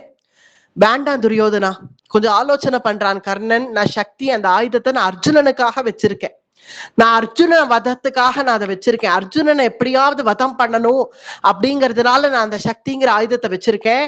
அதை நீ கடோத்கச்சன் மேல போட சொல்லாத, வேண்டாம். இவனை நம்ம பாப்போம், எப்படியாவது சூரியனாவது அஸ்தமனம் ஆனா தேவையில்ல, சூரியன் அஸ்தமனம் ஆயிடுச்சுன்னா நம்ம சங்கநாதம் பண்ணிட்டு போயிடுவோம். அது கோழைத்தனம், அப்படி என்னால போக முடியாது. எனக்கு நீ இந்த சக்திங்கிற ஆயுதத்தை எடுக்கிறியா இல்லையா? அது என்ன சக்திங்கிற ஆயுதம், அது என்ன சரித்திரம்னா இங்கதான் வருது. அது என்ன ஆச்சுன்னா, ஒரு சமயம் பாண்டவர்கள் வனவாசத்துல இருந்தப்போ அந்த யக்ஷ பிரஷ்னம் எல்லாம் ஆச்சு இல்லையா, அந்த சமயம் பாண்டவர்கள் வனவாசம் இருந்த சமயம். அப்படி அவர்கள் வனவாசம் இருக்கிற சமயத்துல அங்க தேவலோகத்துல சூரியனுக்கும் இந்திரனுக்கும் ஒரு பெரிய வாக்குவாதம் வந்துடுது. சூரியனும் இந்திரனும் என்ன பண்றார்கள்? சூரியன் சொல்றார், கர்ணன் என்ன இருந்தாலும் கௌரவர்கள் பக்கம் இருக்கா, நாளைக்கு எப்படியும் பாரத யுத்தம் தான் வரப்போறது அப்படின்னு தீர்மானம் ஆயிடுத்து. கர்ணன் கௌரவர்கள் பக்கம் இருக்கிறதுனால என்னுடைய அம்சமான கர்ணன் அவன் இருக்கிற பட்சத்துலதான் ஜெயம் உண்டாகும் அப்படின்னு சூரிய தேவன் ஒரு வார்த்தை சொல்லிட்டார். அந்த வார்த்தையை தாங்க முடியல இந்திரனால. இந்திரன் என்ன சொன்னான், என்னப்பா பேசுற? கர்ணன் இருக்கிறதுனால கௌரவர்கள் ஜெயிச்சிருவான்னு நீ சொல்றியா? அப்படிலாம் கிடையாது. அங்க என்னுடைய அம்சம், என்னுடைய புத்திரன் அங்க அர்ஜுனன் இருக்கா. அர்ஜுனன் இங்க தேவலோகத்துல வந்து நமக்கு சகாயம் பண்ணி அசுரர்களுடைய யுத்தம் பண்ணி நம்ம தேவாசுர யுத்தத்துல நமக்கு ஜெயிச்சு கொடுத்திருக்கான். அப்படி இருக்கக்கூடிய அர்ஜுனன் இருக்கிறச்சே அவனுடைய பட்சம் தான் ஜெயிக்கும் அப்படின்னு இந்திரன் சொல்றார். இல்ல என்ன இருந்தாலும் கர்ணன் இருக்கான், அவன் மகாவீரன், அவன் ஜெயிப்பான் அப்படின்னு சூரியன் சொல்ல ரெண்டு பேருக்கு ஒரு பெரிய வாக்குவாதம் வந்துடுது. வாக்குவாதம் வந்து கர்ணனா அர்ஜுனனா அப்படிங்கிற ஒரு வாக்குவாதம் வந்துடவே அந்த வாக்குவாதம் முத்தி போய் இப்ப தேவேந்திரன் என்ன பண்ணா, நான் என்ன பண்றேன் பாரு, இவன் என்ன சூரியன் எனக்கு கீழே இருந்து வேலை செய்ய வேண்டியவன், இவன் நான் தேவராஜன், அப்படி இருக்கு இவன் என்கிட்டக்கா வாக்குவாதம் பண்றானே அப்படிங்கிற கோபத்துல நான் நாளைய தினம் நான் அந்த கவச்சமும் குண்டலமும் தான் அந்த கர்ணனுக்கு ஒரு பலமாக இருக்கு. ஏன்னா கர்ணன் தோன்றின நாள்ல இருந்தே இந்த கவச்சமும் குண்டலமும் கர்ணனுக்கு அது ஒரு பூஷணம் போல, அத உடம்போடையே ஒட்டின்னு இருக்கு. அந்த கவச்ச குண்டலத்தை நான் நாளைக்கு போய் எப்படியும் தான வீரன் கர்ணன் இல்லையா, தானம் பண்ணுவான். அவன் எப்பவும் சூரியோபாசகன் தான். சூரியோபாசனை ஆன உடனேவே யாராவது அங்க இருக்காளான்னு பார்ப்பான், யார் வந்து எதை கேட்டாலும் கொடுத்துருவான். அப்படி தான வீரனான கர்ணன் கிட்டக்க நம்ம போய் அவன் கவச்ச குண்டலத்தை முதல்ல பிடுங்கிடுவோம், பிடுங்கிட்டாலே அவனுக்கு பாதி பலம் குறைஞ்சிடும் அப்படின்னு நினைச்ச இந்திரன் இதுக்கு பிளான் பண்றான். அப்படின்னு தெரிஞ்ச சூரியன் என்ன பண்ணார், அன்றைய தினம் ராத்திரி கர்ணனுடைய கனவுல பிரத்யட்சமாறார். கர்ணனுடைய கனவுல சூரிய தேவன் பிரத்யட்சமாகி, ஏன்னா அவர் சூரியன் ரூபத்துல வராம யாரோ ஒரு சாமானியன் ஒரு ரூபத்துல வந்து நான் கர்ணனை பார்த்து, கர்ணா நான் சூரியன் தான், ஏன்னா பிரகாசமா சூரியன் வந்து நின்னார்னா கனவா இருந்தாலும் கர்ணன் கனவு கலைஞ்சு எழுந்துட போறானே அப்படிங்கிறதுனால அவன் ஒரு சாமானிய ரூபத்துல வந்து நிக்கிறார். வந்து கனவுல காட்சி கொடுக்கிறார். காட்சி கொடுத்து சொல்றார், குண்டலார்த்தே ப்ருவம் ஸ்தாத करणैः बहुभिस्त्वया रत्नैः स्त्रीभिस्तथा गोभिर्धनैर्बहुविधैरपि कुण्डलार्ते बहुंस्तात. நாளை தினம் உனக்கு யாரோ ஒருத்தர் வந்து உன்கிட்டக்க வந்து தானம் கேட்பா. எனக்கு உன்னுடைய குண்டலம் கொடுத்துரு, கவச்சம் கொடுத்துருன்னு தானம் கேட்பா. அது எந்த ரூபத்துல வேணா வரலாம் தேவேந்திரன். அதனாலதான் தேவேந்திரன் சொல்லாம சூரிய தேவன் என்ன சொல்றார், யாரோ ஒருவன் வந்து கேட்பான். கேட்டா நீ தயவு செஞ்சு கொடுத்துடாத. கவச்சேன சமாயுக்தஹா குண்டலாபியாம் ச மானதாக அவத்யஸ்தம் ரணேரீணாம் இதி வித்தி வச்சோ மம இதி வித்தி வச்சோ மம. வச்சோ மம, நான் சொல்றத கேளு. அந்த குண்டலத்தையோ கவச்சத்தையோ நீ எடுத்து கொடுத்துடாத. உனக்கு நான் ஒரு பிரியம் பண்ணணும்னு தான் நான் இங்க வந்தேன். நான் சூரியன் தான், நான் சூரிய தேவன் தான். நான் சூரியன் ரூபத்துல நான் அப்படி பிரகாசமா வந்து நின்னா உன் கனவு கலைஞ்சு நீ இப்ப எழுந்துடுவாய் அப்படிங்கிறதுனாலதான் நான் இப்படி வந்தேன். நான் சொல்றத கேளு. உன்னை நான் ரட்சிக்கிறதுக்கு எனக்கு வேற வழி தெரியல.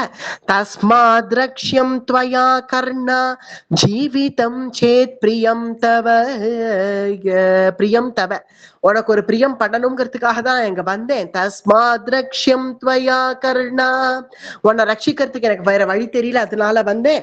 உன் கவச்ச குண்டலத்தை நீ கொடுத்துடாத அப்படின்னு சொல்லி அவனுடைய கனவு கலைஞ்சது. கனவு கலைஞ்ச உடனே பொழுதும் விடிஞ்சது. பொழுது விடிஞ்சதும் வந்தது சூரியன் தான் அப்படின்னு தெரிஞ்சதுனால கர்ணன் நேர சூரியனை பார்க்கிறான். சூரியனை பார்த்து நமஸ்கரிக்கிறான். நேற்றைய தினம் என்னுடைய கனவுல நீங்கள் வந்து சொன்னீர்கள், நான் என் மேல உங்களுக்கு எவ்வளவு பிரியம் இருக்குங்கிறது எனக்கு புரியறது, சந்தோஷம்.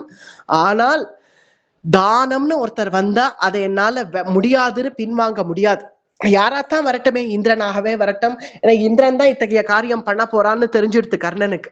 ஏன்னா எப்போ சூரிய தேவன் வந்து சொல்றானோ, பின்ன சூரியனுக்கும் இந்திரனுக்கும் அங்க ஏதோ வாக்குவாதம் ஆயிருக்குங்கிறது புரியறது கர்ணனுக்கு. இல்லைன்னா திடீர்னு சூரிய தேவன் எதுக்கு வந்து சொல்லணும்? தேவர்களுக்குள்ள ஒரு சம்பாஷணை நடந்ததுனால தானே. அதனால இந்த மாதிரி காரியம் அர்ஜுனன் மேல யாருக்கு ரொம்ப ஒரு தாட்சண்யம் இருக்கும்? நிச்சயமா இந்திரனுக்கு இருக்கும். ஏன்னா இது உலக அறிஞ்ச விஷயமாச்சே. அர்ஜுனன் சொர்க்கலோகத்துக்கு போயிட்டு வந்திருக்கான், இந்திரனுக்கு சகாயம் பண்ணிருக்கான் அப்படிங்கிறது உலகறிஞ்ச விஷயம்.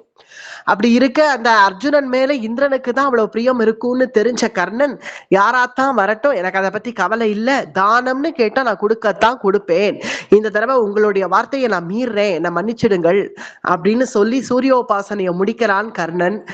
முடிச்ச பிறகு அங்க திரும்பி பார்த்த உடனேவே ஒரு பிராமணர் அங்க வந்து நிக்கிறார். ஏன்னா பிராமணன் ரூபம் தான் தானம் வாங்கறதுக்கு உகந்த ரூபம். அதனாலதான் திருவிக்கிரமனே அந்த ரூபத்துல வந்தார். இப்படி வந்து நிக்கிறார். எனக்கு சத்திரியர்கள் தானம் வாங்க முடியாது, தேவர்கள் தானம் வாங்க முடியாது. அதனால இந்த ரூபத்துல வந்து நின்னு அஹம் தாத சஹஸ்ரம் ஷோம் சைர்ஹார்தத் த்வாம் நிதர்ஷயே குருஷ்வை தத்வசோ மே த்வம் ஏச்ரயேஹ பரம் ஹிதே. அஹம் தாத, நான் யாருன்னு தெரியறதா அப்படின்னு வந்து கேட்கிறார். தெரியறது. கர்ணன் சிரிச்சுட்டே சொல்றான், தெரியறது. தெரியறதா? என்ன பாத்திருக்கியா? அதுக்கு முன்னாடி பாத்திருப்பேன் எங்கேயாவது. எதிரில வந்து நிக்கிறேன் இல்லையா? என்னுடைய ராஜ்யம் அங்க தேசம், என்னுடைய அங்க ராஜ்யத்துல எங்கேயாவது உங்களை பாத்திருப்பேன், தெரியறது. ஏதோ பார்த்தா ரொம்ப ஃபெமிலியரான ஃபேஸ் மாதிரி தானே தெரியறது, அதனால தெரியறது. அப்படியா? ஸ்ரேயேவ மஹமாத்யாந்தம் ஸ்ரேயேவ அப்படின்னா நல்ல ஃபெமிலியர் ஃபேஸ் போல தெரியறதே, அதனால தெரியறது. சரி, நான் தானம் வாங்கறதுக்காக வந்தேன். நீ கர்ணன் தானப்பா? ஆமா, நான் கர்ணன் தான். தானம் வாங்கறதுக்காக வந்திருக்கேன். கை கோபிச்சான். என்ன வேணுமோ கேளுங்கள். என்னிடத்துல இருக்கும் பட்சத்துல என்ன வேணுமோ கேளுங்கள். உன்கிட்ட இருக்கு, உன்கிட்ட இருக்கிறது தான் கேட்க வந்திருக்கேன். என்கிட்ட இருக்கும் பட்சத்துல என்ன சிந்தனை, என்ன யோசனை, தாராளமா ஆக்னி இடுங்கள், என்ன வேணும் கேளுங்கள் அப்படின்னதும், உன்னுடைய காதல இந்த தோடு போட்டு இருக்கே, ரொம்ப அழகா இருக்கேப்பா, இந்த குண்டலம் எங்கே இந்த வாங்கிட்டு வந்த? ஒரு ஆசாரி எனக்கு உன ஏதாவது தைச்சு கொடுத்தானா? எங்கேயாவது ஆர்டர் பண்ணி வாங்கினியா? யார்கிட்டயாவது ஸ்பெஷலா சொல்லி பண்ணப்பட்டதா?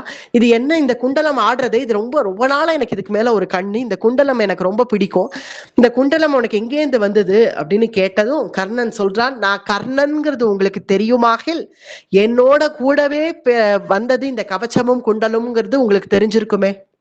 நான் பிறந்ததுல இருந்து இன்னி வரைக்கும் இது என் கூடவே இருக்கு. அது உங்களுக்கு தெரிஞ்சிருக்கணுமே. தெரியலன்னு சொல்றேன், தெரிஞ்சிருக்கணுமே. தெரியும், இருந்தாலும் உங்ககிட்ட கேட்டுக்கலாம்னு வந்தேன். இங்க பாருங்க, சுத்தி வளைச்செல்லாம் பேச வேண்டாம். நீங்க எதை கேட்கணுமோ அதை நேரடியா கேட்கலாம். இல்லப்பா, கேட்க கொஞ்சம் தயக்கமா இருக்கு, எப்படி கேட்கறதுன்னு புரியல, என் உடம்போடவே ஒட்டின் இருக்கு இந்த குண்டலம்னு சொல்றேன்.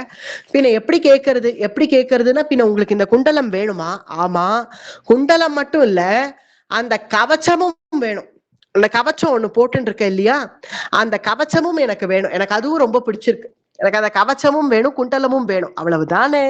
இதோ கொடுக்குறேன் அப்படின்னு மலர்ந்த முகத்தோட கூட தன்னுடைய இடுப்புல இருந்த கத்திய கையில எடுத்துட்டான். வாழை கையில எடுத்துட்டு ரத்தம் சொட்ட சொட்ட அவனுடைய குண்டலத்தை ஒரு அறுத்து, பிறகு தன்னுடைய கவச்சத்தையும் ஒரு அறுத்தான். அந்த கவச்சம் ரத்தமும் சதையும் சேர்ந்து அப்படியே தோல் போல அந்த கவச்சத்தோட வந்தது. அதை பத்தி கேரே பண்ணாத கர்ணன் அதை அப்படியே அதை கழட்டி அந்த அவரை எதிரில கொடுத்துட்டான். அதை யார் வந்து கேட்டாலும் அந்த சுவாமி எதிரில கொடுத்ததும் தெய்வங்கள் சத்தியத்துக்கு கட்டுப்பட்டது தானே. உடனே அந்த ரூபம் மறைஞ்சு இந்திரன் பிரத்யட்சமா வந்து நிக்கிறான். என்ன கர்ணா, நான் தேவேந்திரன், என்ன தெரியறதா? தெரிஞ்சது சுவாமி, நீங்க இதுக்கு முன்னாடி வந்தப்பவும் தெரிஞ்சது. ஏன்னா சாமானிய மனுஷர்களுடைய முகம் போல இல்லையே உங்களுடைய முகம், அதனாலதான் நான் பார்த்ததும் தெரியறதுன்னு சொன்னேன். நீங்கள் தான் எனக்கு தெரியும், இருந்தாலும் கொடுக்கறேன், இந்தாங்க தானம்னு கேட்டுட்டே இல்லையா, வச்சுக்கோங்க. சரிப்பா, உனக்கு ஏதாவது வரம் கேளு, நான் வரம் கொடுக்குறேன். உனக்கு என்ன வரம் வேணும் கேளு. ஏன்னா நீ இப்பேற்பட்ட காரியத்தை நீ செஞ்சுட்டாய். நான் ஒரு தேவராஜனா இருக்கிறவன், உன்னை வஞ்சிக்க முடியாது. நான் கேட்ட உடனே நீ சத்தியத்துக்கு கட்டுப்பட்டவன், அதனால நீ தானம் பண்ணுவேன்னு சொன்ன ஒரு சத்தியத்துக்கு நீ கட்டுப்பட்டுட்டாய். அதனால நீ எனக்கு கொடுத்துட்ட. உனக்கு வரம் கொடுக்க வேண்டியதுதான்.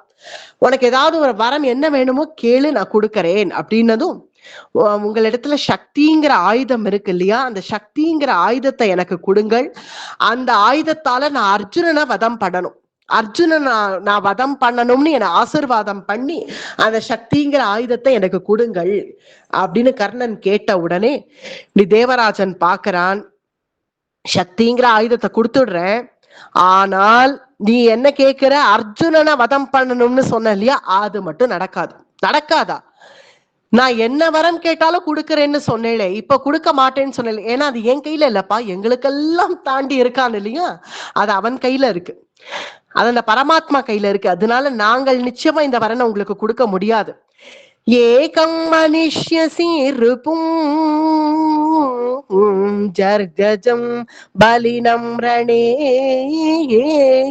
த்வம் துயம் பார்த்தஸ்ய ஏகம் ரக்ஷ்யதே ச மகாத்மனா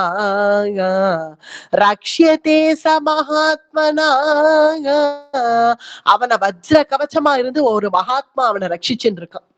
அப்படி யாரு ரட்சிக்கிறா? ஏன்னா கர்ணனுக்கு அப்ப புரியல. ஏன்னா பாண்டவர்கள் வனவாசம் இருந்த சமயம் அவ்வளவு தூரம் கிருஷ்ணன் இவர்களை ரட்சிக்கிறாங்கிறது அப்ப கர்ணனுக்கு புரியல.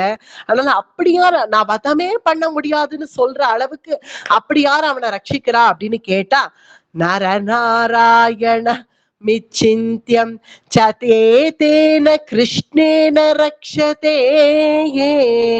யமாஹுர் வேத வித்வாம்சோ வரார்ஹமராஜிதோ.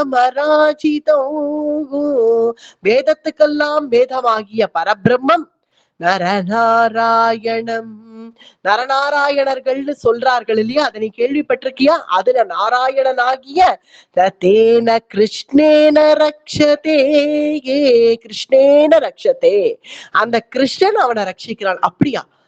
அர்ஜுனன் அப்படி ரட்சிக்கிறாளா கிருஷ்ணன்? அமோகம் தேஹிமே சக்தி, அமோகம். அப்படியா? இது எனக்கு தெரியாதுன்னா தெரிஞ்சுக்கோ. ஏதோ அவர்கள் 2 பேரும் நண்பர்கள், ஏதோ வெறுமை இப்படி பேசிக்கிறார்கள் பழகிறார்கள் நினைக்காத. அர்ஜுனனை தொட விட மாட்டான் கிருஷ்ணன், அதை நீ நல்லா புரிஞ்சுக்கோ. அதனால நீ என்ன நினைக்கிறியோ அது நடக்காது. அர்ஜுனனை வதம் பண்றது ஜன்மால நீ மறந்துடு, அது நடக்காது. அப்படியாகில் நான் கேட்ட அந்த வரம் எனக்கு உண்டா இல்லையா? அமோகம் தேஹிமே சக்திம் யதாஹன்யாம் பிரதாபினோ, அந்த சக்திங்கிற ஆயுதம் உனக்கு கொடுக்குறேன், அது அமோகமானது. ஏன்னா அந்த சக்தி அது அவ்வளவு சக்தி வாய்ந்தது, அதனாலதான் அந்த ஆயுதத்துக்கு பேரே சக்தி. அத உனக்கு கொடுக்குறேன், ஆனா நீ பிரதானமான ஏதாவது ஒரு வீரனை நீ உன்னால வதம் பண்ண முடியும். நாளைக்கு யுத்தம்னு சம்பவிச்சா ஒரு பிரதானமான வீரன் நீ இதால வதம் பண்ணுவாய். ஆனால் அர்ஜுனனை பத்தி யோசிக்க கூட யோசிக்காது. அது மட்டும் நடக்கவே நடக்காது. நதே பீபத்சதா கர்ணா பவிஷ்யதி கதஞ்சன. பீபத்சுனா அர்ஜுனன். அர்ஜுனனுடைய இன்னொரு பேர் பீபத்சு. பீபத்சு பக்கம் கூட நீ போக முடியும்னு நினைக்காத. ஏன்னா கிருஷ்ணே நரக்ஷதே, கிருஷ்ணன் உயிரா வச்சுட்டு காப்பாத்துவான் அர்ஜுனனை. சரி கொடுங்கள் சக்திங்கிற ஆயுதத்தை கூட, அதெல்லாம் நான் பாத்துக்கிறேன். என்னால வதம் பண்ண முடியாத அர்ஜுனன்னு என்ன நீங்க டிஸ்கரேஜ் பண்ணணுங்கிற அவசியம் இல்ல. நான் வரம் கேட்டேன், நீங்க உங்களால அந்த வரம் கொடுக்க இஷ்டம் இல்லைன்னா விட்டுருங்கோ. ஆனா அந்த சக்திங்கிற ஆயுதத்தை எனக்கு கொடுங்க. இந்த கொடுத்தாச்சு வச்சுக்கோ. பிரதானமான வீரனை நீ வதம் பண்ணுவாய். பிரதானமான வீரன் அர்ஜுனன் தான் அப்படின்னு கர்ணன் நினைச்சுட்டு இருக்கான். அதனால அந்த சக்திங்கிற ஆயுதத்தை வாங்கி வச்சுட்டு இருக்கான். அதை இப்ப துரியோதனன் பிரயோகம் பண்ணு, உங்ககிட்ட ஆயுதம் என்ன. கர்ணன் எதுவா இருந்தாலும் வந்து துரியோதனன் சொல்லிடுவான். அது மாதிரி இதை சொல்லிட்டான், துரியோதனன் வாயை விட்டுட்டான். அதனால இப்ப அந்த சக்தியை எடுங்கிறான். சக்தியை எடுத்து இப்ப கடோத்கச்சரை வதம் பண்ணு. வேண்டாம் துரியோதனா, உனக்கு தெரியும் நான் அதை யாருக்காக வச்சுட்டு இருக்கேன்னு தெரியும். நான் கஷ்டப்பட்டு தேவேந்திரன் எனக்கு அதை கொடுத்திருக்கார். தேவேந்திரன் நான் அர்ஜுனனை வதம் பண்ண முடியாதுன்னு அவர் சொன்ன போதிலும் எனக்கு நம்பிக்கை இருக்கு. ஆனா சக்திங்கிற ஆயுதம் என் கையில இருந்தா அது எப்படியாவது அர்ஜுனனை போய் தாக்கும். ஏன்னா அதுக்கு பிரதி இல்லை. அந்த சக்திக்கு எல்லா தேவதைகளுடைய சக்தியும் அதுல இருக்கு. அதனால அதுக்கு பிரதியஸ்திரம் அர்ஜுனன் கிட்ட இருக்கிறதாக எனக்கு தெரியல. அதனால நான் அதை எப்படியாவது அர்ஜுனனுக்கு நான் அதை பிரயோகம் பண்ணணும்னு வச்சிருக்கேன். அதை என்னை இப்ப எடுக்க வைக்காத அப்படின்னு சொல்ல கேட்காம துரியோதனன், உனக்கு என் மேல அக்கறையே இல்ல. மறுபடியும் பழைய அபியூஸ் தான். இந்த அபியூஸ் தான் எப்பவும் பண்ணுவான் துரியோதனன். உனக்கு என் மேல அக்கறையே இல்ல, உனக்கு என் மேல பாசமே இல்ல. இத்தனை நாட்கள் நீ நண்பன்னு சொன்னதெல்லாம் போய் நீ என்ன அர்ஜுனனை வதம் பண்ணணும்னு சொல்றியே. நீ அர்ஜுனனை வதம் பண்ணணும்னா முதல்ல அதுக்கு நீ உயிரோட இருக்கணும். இந்த சக்திங்கிற ஆயுதத்தை நீ உபயோகம் பண்ணணும்னா முதல்ல நீ உயிரோட இருக்கணும். அதுக்கு நீயே போயிட போற. இப்போ இன்னும் கொஞ்ச நேரம் நீ கடோத்கச்சனோட யுத்தம் பண்ண. அந்த கடோத்கச்சன் அர்ஜுனனுடைய பிரதிஜையை கூட யோசிக்காம அவனை வதம் பண்ணிடுவான் போல இருக்கு. அவனுடைய உத்வேகம் இன்னைக்கு பார்த்தா அப்படிதான் இருக்கு. அதனால கடோத்கச்சன் கையால நீ பலியாக போற. நான் சொன்னதை கேளு. முதல்ல இந்த தடியனை ஒழிச்சு கட்டணும். நான் சொல்றேன் கேளு. நீ சக்தியை எடுத்து இப்ப உபயோகம் பண்றியா இல்லையா அப்படின்னு துரியோதனன் சொன்னதும் கர்ணனுமே யோசிக்கிறான். பார்த்தா கடோத்கச்சனும் பெரிய பெரிய கற்கள் எல்லாம் எடுத்துன்னு வந்து சுலபமா போடுறான். கௌரவ சைன்யம் அப்படி அந்த ஒரு கல்லை எடுத்துன்னு வந்து அவன் போட்டான்னா ஒரு பாறாங்கல் மலை போல இருக்கிற ஒரு கல்லை அப்படியே பேத்து கொடந்து இப்படி போடுறான். அப்படி அவன் போட்டான்னா அதுக்கு கீழே கிட்டத்தட்ட 5000 வீரர்கள் மடியிறார்கள் மடேர்னு. இப்படி இருக்க இவன் பண்ற யுத்தத்தை தாங்க முடியாத கர்ணன் என்ன பண்றான், சரி இன்னைக்கு சூரியனும் இன்னும் அஸ்தமனம் ஆல, இன்னைக்கு நம்ம எப்படியாவது தப்பிக்கணும்னா வேற வழி இல்ல, சக்தியை எடுத்துதான் ஆகணும் போல இருக்கு அப்படின்னு நினைச்சு, சரி சக்தியை நான் எடுக்கிறேன் துரியோதனா, கோச்சிக்காத நான் எடுத்துடுறேன், சக்தியை எடுத்துடுறேன், என்ன பண்றது அப்படின்னு சக்திங்கிற ஆயுதத்தை கையில எடுத்துட்டான். கையில எடுத்த உடனே இப்படி பாக்குறான், கடோத்கச்சனை பாக்குறான், நல்ல உயரக்க இருக்கானா, அதை எடுத்து மனசுல சங்கல்பிக்கிறான். தேவராஜன் சொன்னதை மனசுல சங்கல்பிக்கிறான் கர்ணன். கடோத்கச்சனை இதை போய் தாக்கட்டும் அப்படின்னு மனசுல சங்கல்பிச்சுட்டு என்ன திவ்யாஸ்திரங்களுக்கு சங்கல்பம் அதை நிறைவேறும். திவ்யாஸ்திரங்கள் பாசுபதாஸ்திரம் அர்ஜுனன் எடுக்கிறச்சே கூட இந்த ஜெயத்ரதனுடைய தலை போய் அவன் தகப்பனார் மடியில விழணும்னா விழுந்தது இல்லையா, இந்த மாதிரி திவ்யாஸ்திரங்களுக்கு அத்தகைய சக்திகள் இருக்கு. ஆனா திவ்யாஸ்திரத்தை எடுக்கிறச்சேவே நம்ம மனசுல என்ன சங்கல்பிக்கிறோமோ அது நிறைவேறும். திவ்யாஸ்திரத்தை கையில எடுத்த உடனே இது கடோத்கச்சனை வீழ்த்தட்டம் அப்படின்னு மனசுல நினைச்சுட்டு கர்ணன் அதை கையில எடுத்த உடனே சதத்ரூபம் பைரவம் பீம கர்மா பீமம் கிருத்வா भैमसेनिः पपात हतोप्येवं तव सैन्ये कदेशं आपोतयत् स्वेने देहेन राजन्. அப்படி அதை கையில எடுத்து அந்த கடோத்கச்சன் மேல அது கொய்த உடனே கடோத்கச்சனுடைய மார்பை வந்து நேர அது தாக்கித்து அவனுடைய கவச்சங்கள் பிளந்தது, மார்பு பிளந்தது. அப்படி சக்திங்கிற ஆயுதம் அவனை வந்து தாக்கின உடனே தலை கிறுக்கிறுத்து நாடிகள் தளர்ந்தெடுத்து அப்படி கையில இருக்கிற ஆயுதங்கள் எல்லாம் கீழே போட்டுட்டான் கடோத்கச்சன். தலை அப்படியே சுத்துறது. அப்பா அப்படின்னு பீமனை கூப்பிடுறான். பீமனை பாக்குறான். உடனே கடோத்கச்சன் மேல ஏதோ சக்திங்கிற ஆயுதம் தாக்கிடுதுன்னு தெரிஞ்ச உடனே பாண்டவர்கள் எழுந்து இப்படி பாக்குறார்கள். பீமா என்னப்பா ஆச்சு அப்படின்னு யுதிஷ்டிரர் பாக்குறார். தெரியல அண்ணா, கடோத்கச்சனுக்கு ஏதோ ஆயிடுத்து அப்படின்னு பீமசேனன் பார்த்த உடனே அவன் அப்பான்னு அவன் கத்தின கூச்சல். எல்லாரும் ஓடி வந்து கடோத்கச்சன் எதிரில வந்து பார்த்தா கடோத்கச்சன் மேல சக்திங்கிற ஆயுதம் தாக்கி இருக்கு. அதை பார்த்ததும் பீமன் முகத்தை பார்க்கணும்னு கடோத்கச்சன் ஆசைப்படுறான். ஏன்னா அந்திம காலம் இப்ப வந்துடுத்து. அதை பார்த்த உடனே பீமசேனனை பார்க்கிறான். பிரியம் குர்பன் பாண்டவானாம் கதாசோ ரக்ஷௌஹினீம் தவ தூர்ணம் ஜகான. அப்பா, உங்களுடைய பிரியமான புத்திரன்னா இன்னைக்கு ஓரளவுக்கு ரட்சிச்சுட்டேன். ஏன்னா இன்னைக்கு கார்த்தாலேருந்து பாண்டவர்களுக்கு வேலை இல்லாம இன்றைய ஒரு நாள் கடோத்கச்சன் பண்ண யுத்தம் பாதிக்கு மேல சைன்யத்தை வீழ்த்திட்டான். கௌரவர்கள் முக்காவாசி சைன்யம் போயிடுது. ரக்ஷௌஹினீம் தவ தூர்ணீம் ஜகான, உன்னுடைய சைன்யத்துக்காக நான் பாடுபட்டுட்டேன். ஓரளவுக்கு எனக்கு அந்திம காலம் வந்துடுதுன்னு நினைக்கிறேன். அப்பா, உன்னுடைய திருவடிக்கு என்னுடைய பிரணாமங்கள், என் ஆசீர்வாதம் பண்ணி என வீர ஸ்வர்க்கத்துக்கு அனுப்பு.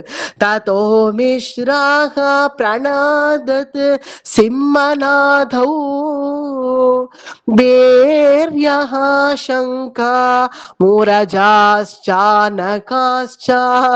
என்னுடைய சங்கநாதம் பண்றான் கடோத்கச்சன். கடைசியா என்னுடைய சங்கநாதம், நான் இன்னைக்கு பண்ண சங்கநாதம், என்னுடைய வீரத்தை என்னுடைய தகப்பனாருக்காக நான் அர்ப்பணிக்கிறேன் அப்படின்னு சொல்லி கடோத்கச்சன் உன்னுடைய திருவடிக்கு என்னுடைய பிரணாமங்கள் அப்படின்னு கடோத்கச்சன் சொல்றச்சேவே பீமசேனனுக்கு குமிரிண்டு அழனும் போல தோன்றது. இதை பார்த்ததும் இருந்தாலும் பீமசேனன் தைரியமா அவன் வீரக்ஷத்திரிய லட்சணத்தோட நடந்துக்கிறான். பீமசேனன் என்ன சொல்றான், கடோத்கச்சா அந்திம காலம் உனக்கு வந்துடுதுன்னு எனக்கு புரியறது. இருந்தாலும் நான் ஒண்ணு சொல்றேன் கடோத்கச்சா, மைந்தா புத்ரா, என் செல்வமே, நான் சொல்றத ஒரு தடவை கடைசியா கேக்குறியா? கடைசியா இந்த தகப்பனார் பேச்ச கேக்குறியா? அப்பா, நான் என்னுடைய வாழ்க்கை, நான் வாழ்ந்த காலம் பூரா உன்னுடைய பேச்ச கேட்டுதான் நடந்தேன். இப்ப கடைசியா என் அந்திம காலம், நான் உயிர் போற திசையில நீ ஒண்ணு சொன்னா நான் கேட்காம இருப்பேனா? சொல்லு, நான் என்ன பண்ணணும் அப்படின்னு கடோத்கச்சன் கேட்டதும், உன்னுடைய சரீரத்தை உயர்த்து, உயரமாகு பையா, உயரமாகி, ஏற்கனவே நீ நல்ல உயரமா இருக்க, இன்னும் உயரமாகு. உன்னுடைய ராட்சசன் இல்லையா நீ, உன்னுடைய பலத்தை பிரயோகம் பண்ணு. இன்னும் எவ்வளவு உன்னால உயரமாக முடியுமோ ஆகு. உயரமாகி அப்படியே நீ கீழே பூமியில விழர்ச்சு எங்க பக்கம் விழாத, அப்படி கௌரவர்கள் பக்கம் போய் விழு, அவர்களுடைய சைன்யம் பக்கம் போய் விழு. அவர்களுடைய சைன்யம் பக்கம் போய் விழுந்து நீ மடியர்ச்சே கூட, நீ கீழே விழர்ச்சே கூட உன் கீழே இருந்து ஒரு 500 வீரர்கள் செத்தார்கள்னு இருக்கட்டும். அப்படிப்பட்ட பெருமையை பண்ணிட்டு போ. என்னுடைய மைந்தன் நீ, ராட்சசேஸ்வரன், ராட்சசன்கிற ரீதியில இந்த பெருமையை நீ பண்ணிட்டு போ. சாதா மாயாம் பஸ்ம கிருத்வா ஜ்வலந்தி பித்வா காடம் ஹிருதயம் ராட்சசஸ்ய. உன்னுடைய ராட்சசன்கிற உன்னுடைய பெருமையை காண்பிச்சுட்டு போ. நீ ராட்சச ராணியினுடைய புத்திரன், ஹிடிம்பியினுடைய புத்திரன்கிறத நிரூபிச்சுட்டு போ அப்படின்னு பீமசேனன் சொல்ல, உடனே அப்படியே செய்யறேன் அப்படின்னு பெருசா தன்னுடைய சரீரத்தை பெருசா ஆக்கிண்டான். ஏற்கனவே நல்ல உயரமா இருந்த கடோத்கச்சன் இன்னும் உயரமாக ஆக, அப்பா எனக்கு விடை கொடு அப்படின்னு கேட்டுண்டே கடோத்கச்சன் நேர போய் கௌரவர்களுடைய சைன்யம் பக்கம் அப்படி மடேர்னு போய் விழுந்தான். கடோத்கச்சன் விழறான்ங்கிறச்சே எத்தனையோ சைன்யம் அப்படி அப்படி அப்படி அப்படியும் ஓடித்து, நம்ம மேல விழுந்துட போறானோன்னு பயந்து அங்கேயும் இங்குமா திக்குமுக்காடி எல்லாரும் ஓடினார்கள். ஆனாலும் அவனுடைய ஆக்கிருதி எதிரில் அவன் போய் அப்படி விழர்ச்சே அவன் கீழே 5000 வீரர்கள் விழுந்து மடிஞ்சார்களாம். பீமம் கிருத்வா பைமசேனி பபாத. பைமசேனி, பீமசேனனுடைய பிள்ளை பைமசேனி, அவன் கௌரவர்களுடைய சைன்யம் பக்கம் போய் அப்படி விழுந்தான் அப்படின்னு தெரிஞ்ச உடனே கடோத்கச்சன் விழுந்துட்டான் அப்படின்னு தெரிஞ்சதும் பீமசேனன் ரதத்திலேருந்து குதிச்சான். குதிச்சு ஓடி வந்து கடோத்கச்சனை பார்த்து புத்ரா அப்படின்னு அழுதான், கதறி அழுதான். கதறி அழுது மீதி பாண்டவர்கள் எல்லாரும் ஓடி வரார்கள், வந்து கடோத்கச்சனை பார்க்கிறார்கள். பார்த்து எல்லாருமே அழறார்கள். பீமசேனன் ஓடி போய் கிருஷ்ணனை கட்டிண்டான். கிருஷ்ணனை கட்டிண்டு, கிருஷ்ணா என் புத்திரன் போயிட்டான் கிருஷ்ணா, இன்றைய தினம் நம்ம யாருக்கும் ஒரு வேலை கொடுக்காம இன்றைய தினம் நமக்கு ரெஸ்ட் ஆயிடுத்து, எல்லாரும் நம்ம ரெஸ்ட் எடுத்துட்டோம், மற்ற சைன்யத்தையும் இவன் பார்த்துட்டான், இன்னைக்கு பார்த்துட்டு உயிரை விட்டுட்டான், இவன் போவான்னு நான் எதிர்பார்க்கலையே அப்படின்னு பீமசேனன் அழறான். பீமனை கட்டிண்டு கிருஷ்ணன் சமாதானம் பண்ணான். அண்ணா சமாதானம் பண்ணிக்கோ அப்படின்னு சமாதானம் பண்றான். பிறகு தர்மபுத்திரர் ரொம்ப தாபத்தை அடைஞ்சார். தாபத்தை அடைஞ்சு, நீ புத்ரா உன்னை பறி கொடுத்தேனே, நான் எவ்வளவு ஆசையா நான் உன்கிட்டக்க இருந்தேன், நீ என் புத்திரர்கள்லாம் என் எதிரில போகும்படி நான் எவ்வளவு துர்பாகியசாலி பத்தியா அர்ஜுனா, நம் புத்திரர்கள்லாம் நம் கண்ணெதிரில மடியறார்கள், இப்படி கடோத்கச்சன் போயிட்டானே என்னால தாங்கிக்க முடியல அப்படின்னு தர்மபுத்திரர் அழ அர்ஜுனன் சொல்றான், நான் இதுக்குதான் சொன்னேன் அண்ணா, கார்த்தாலேயே சொன்னேன் இவன் போக வேண்டாம்னு நான் சொன்னேன். ஆனா இவன் தான் அடம் பிடிச்சுட்டு போனான், நான் கர்ணனோட யுத்தம் பண்ண போறேன்னு போனான். இப்படி போய் கடைசியில இவன் பலி ஆயிட்டானே, இனி நம்ம என்ன பண்றது? ஏற்கனவே அபிமன்யு போன துக்கத்துல இருந்து இன்னும் மீண்டு வரல, இப்ப இவன் வேற போயிட்டானே, நான் என்ன பண்ணுவேன் அப்படின்னு அர்ஜுனனும் கதறி அழறான். அப்ப பீமசேனன் சொல்றான், கிருஷ்ணா எனக்கு ஒரு விதமா நான் இப்ப எப்படி நான் கூடாரத்துக்கு திரும்பி போவேன், ஸ்திரீகளுடைய கூடாரத்துக்கு நான் எப்படி போவேன், நான் எப்படி ஹிடம்பியினுடைய முகத்துல முழிப்பேன்? ஹிடம்பி ஒவ்வொரு நாளும் கோலாகலமா தன் புத்திரன் ஜெயிச்சு வரது பார்த்து ஆரத்தி கரைச்சி வச்சுட்டு வாசல்லயே அவனுக்கு ஆரத்தி எடுத்து மங்களஹாரத்தி எடுத்து அவனை வரவேற்பாளே, எல்லா மாதாக்களும் கடோத்கச்சனை பார்த்து பெருமைப்படுவாளே. அப்படி இருக்க நான் ஹிடம்பியையோ திரௌபதியோ நான் இப்ப எப்படி சமாதானம் பண்ணுவேன்? ஹைடிம்பீம் நிஹதம் திருஷ்ட்வா வீஷீர்ணமிவ பர்வதம் பபூவுஹு பாண்டவாஹ சர்வா சோக பாஷ்பா குலேக்ஷணா. சோக பாஷ்பா குலேக்ஷணா, எல்லாரும் சோக பாஷ்பம், சோக கண்ணீர் வடிக்கிறார்கள் பாண்டவர்கள். பீமனை கட்டிண்டு கிருஷ்ணன் சொல்றான், பீமண்ணா அழாத, கண்டிப்பா ஸ்திரீகள் புரிஞ்சுப்பா. நேற்றைய தினம் வியாச பகவானும் வந்து சொல்லிட்டு போயிருக்காரு இல்லையா, அவர்கள் புரிஞ்சுப்பா, இதுக்கு மேல அவர்கள் தாபப்பட மாட்டான். நிச்சயமா நான் சொல்றேன், ஹிடம்பி பெருமைப்படுவா, கடோத்கஜனை நினைச்சு பெருமைப்படுவா. நான் அவங்க எல்லாருக்குமே ஒண்ணு சொல்றேன், யாரும் அழாதீங்கோ. ஒரு பெரிய காரியம் பண்ணிட்டான் கடோத்கஜன் இன்னைக்கு, பெரிய காரியமா. என் சைன்யத்தெல்லாம் முக்காவாசி வீழ்த்திட்டான், அது ஒண்ணு. இன்னொன்னு ஒரு பெரிய விஷயம் பண்ணிருக்கான் கடோத்கஜன் தர்மஸ்தாபனத்துக்காக. நம்ம எல்லாரும் போற்றணும் கடோத்கஜனை. என்ன இருந்தாலும் அர்ஜுனா உனக்கு ஒரு விஷயம் தெரியுமா, என் மனசுல ஒரு தாபம் இருந்தது. கர்ணன் கிட்டக்க சக்திங்கிற ஒரு ஆயுதம் இருக்கு, அந்த ஆயுதம் இருக்கிறதுனால அர்ஜுனா அதுக்கு பிரதி ஆயுதம் உன்கிட்டக்க இல்ல, பிரதி அஸ்திரம் உன்கிட்டக்க இல்ல.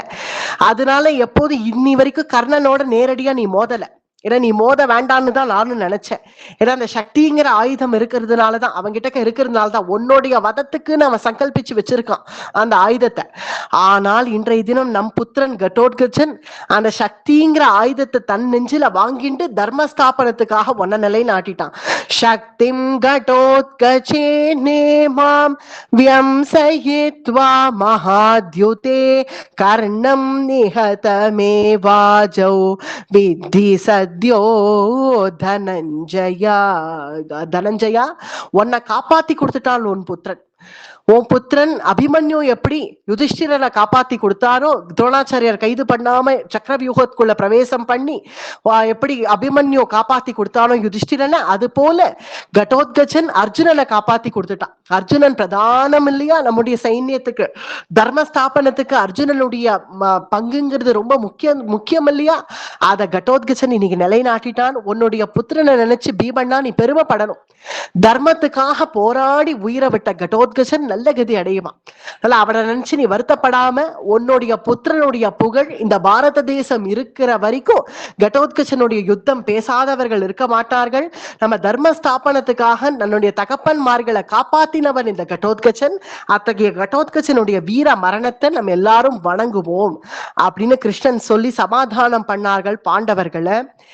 இனி சமாதானம் ஆன பிறகு இருந்தாலும் சூரியன் அஸ்தமனம் ஆயிடுத்து, நான் என்னால வர முடியாது கிருஷ்ணா, என்னால ஸ்திரீகளுடைய கூடாரத்துக்கு வர முடியாது, எனக்கு தாபமா இருக்கு அப்படின்னு சொல்ல கிருஷ்ணன் தைரியமா, நான் அழைச்சிட்டு போறேன் வா, அவர்களுக்கு விஷயம் போயிடுது, ஏற்கனவே அவர்களுக்கு விஷயம் போயிடுது, நீ வா நம்ம போய் சமாளிப்போம், வேற என்ன பண்றது அப்படின்னு கிருஷ்ணன் அழைச்சிட்டு போறான் பீமனை. பார்த்தா ஸ்திரீகள் எல்லாரும் அழுவார்கள், கதற போறார்கள். ஹிடும்ப தன்னை பார்த்து திட்ட போறான்னு நினைச்சுட்டு பீமசேனன் வந்தா ஹிடும்பை சந்தோஷமாவே பீமனை வரவேற்றாள். நான் பெருமைப்பட்டேன், என்னுடைய புத்திரனை பெற்றதுக்கு நான் இன்னைக்கு பெருமைப்பட்டேன். இன்றைய தினம் 14வது நாள் யுத்தம் கடோத்கஜ வத பர்வான்னு இங்க சொல்லப்படுறது மகாபாரதத்துல.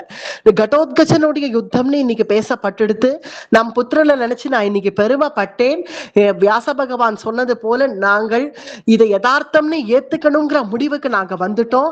ஆனா திரௌபதியை தான் சமாதானம் பண்ண முடியல, அவளையும் நாங்கள் சமாதானம் பண்ணிட்டோம். தன் புத்திரர்கள் எல்லாம் போராளேன்னு திரௌபதி தான் ரொம்ப தாபப்படுறா. சொல்றாள், அவர்களையும் நாங்கள் சமாதானம் பண்ணிட்டோம், நீங்கள்லாம் தைரியமாவே இருங்கள், நாளை தினம் யுத்தத்துக்கு கிளம்புங்கள் அப்படின்னு ஸ்திரீகள் சமாதானம் பண்ணார்கள் புருஷர்களை.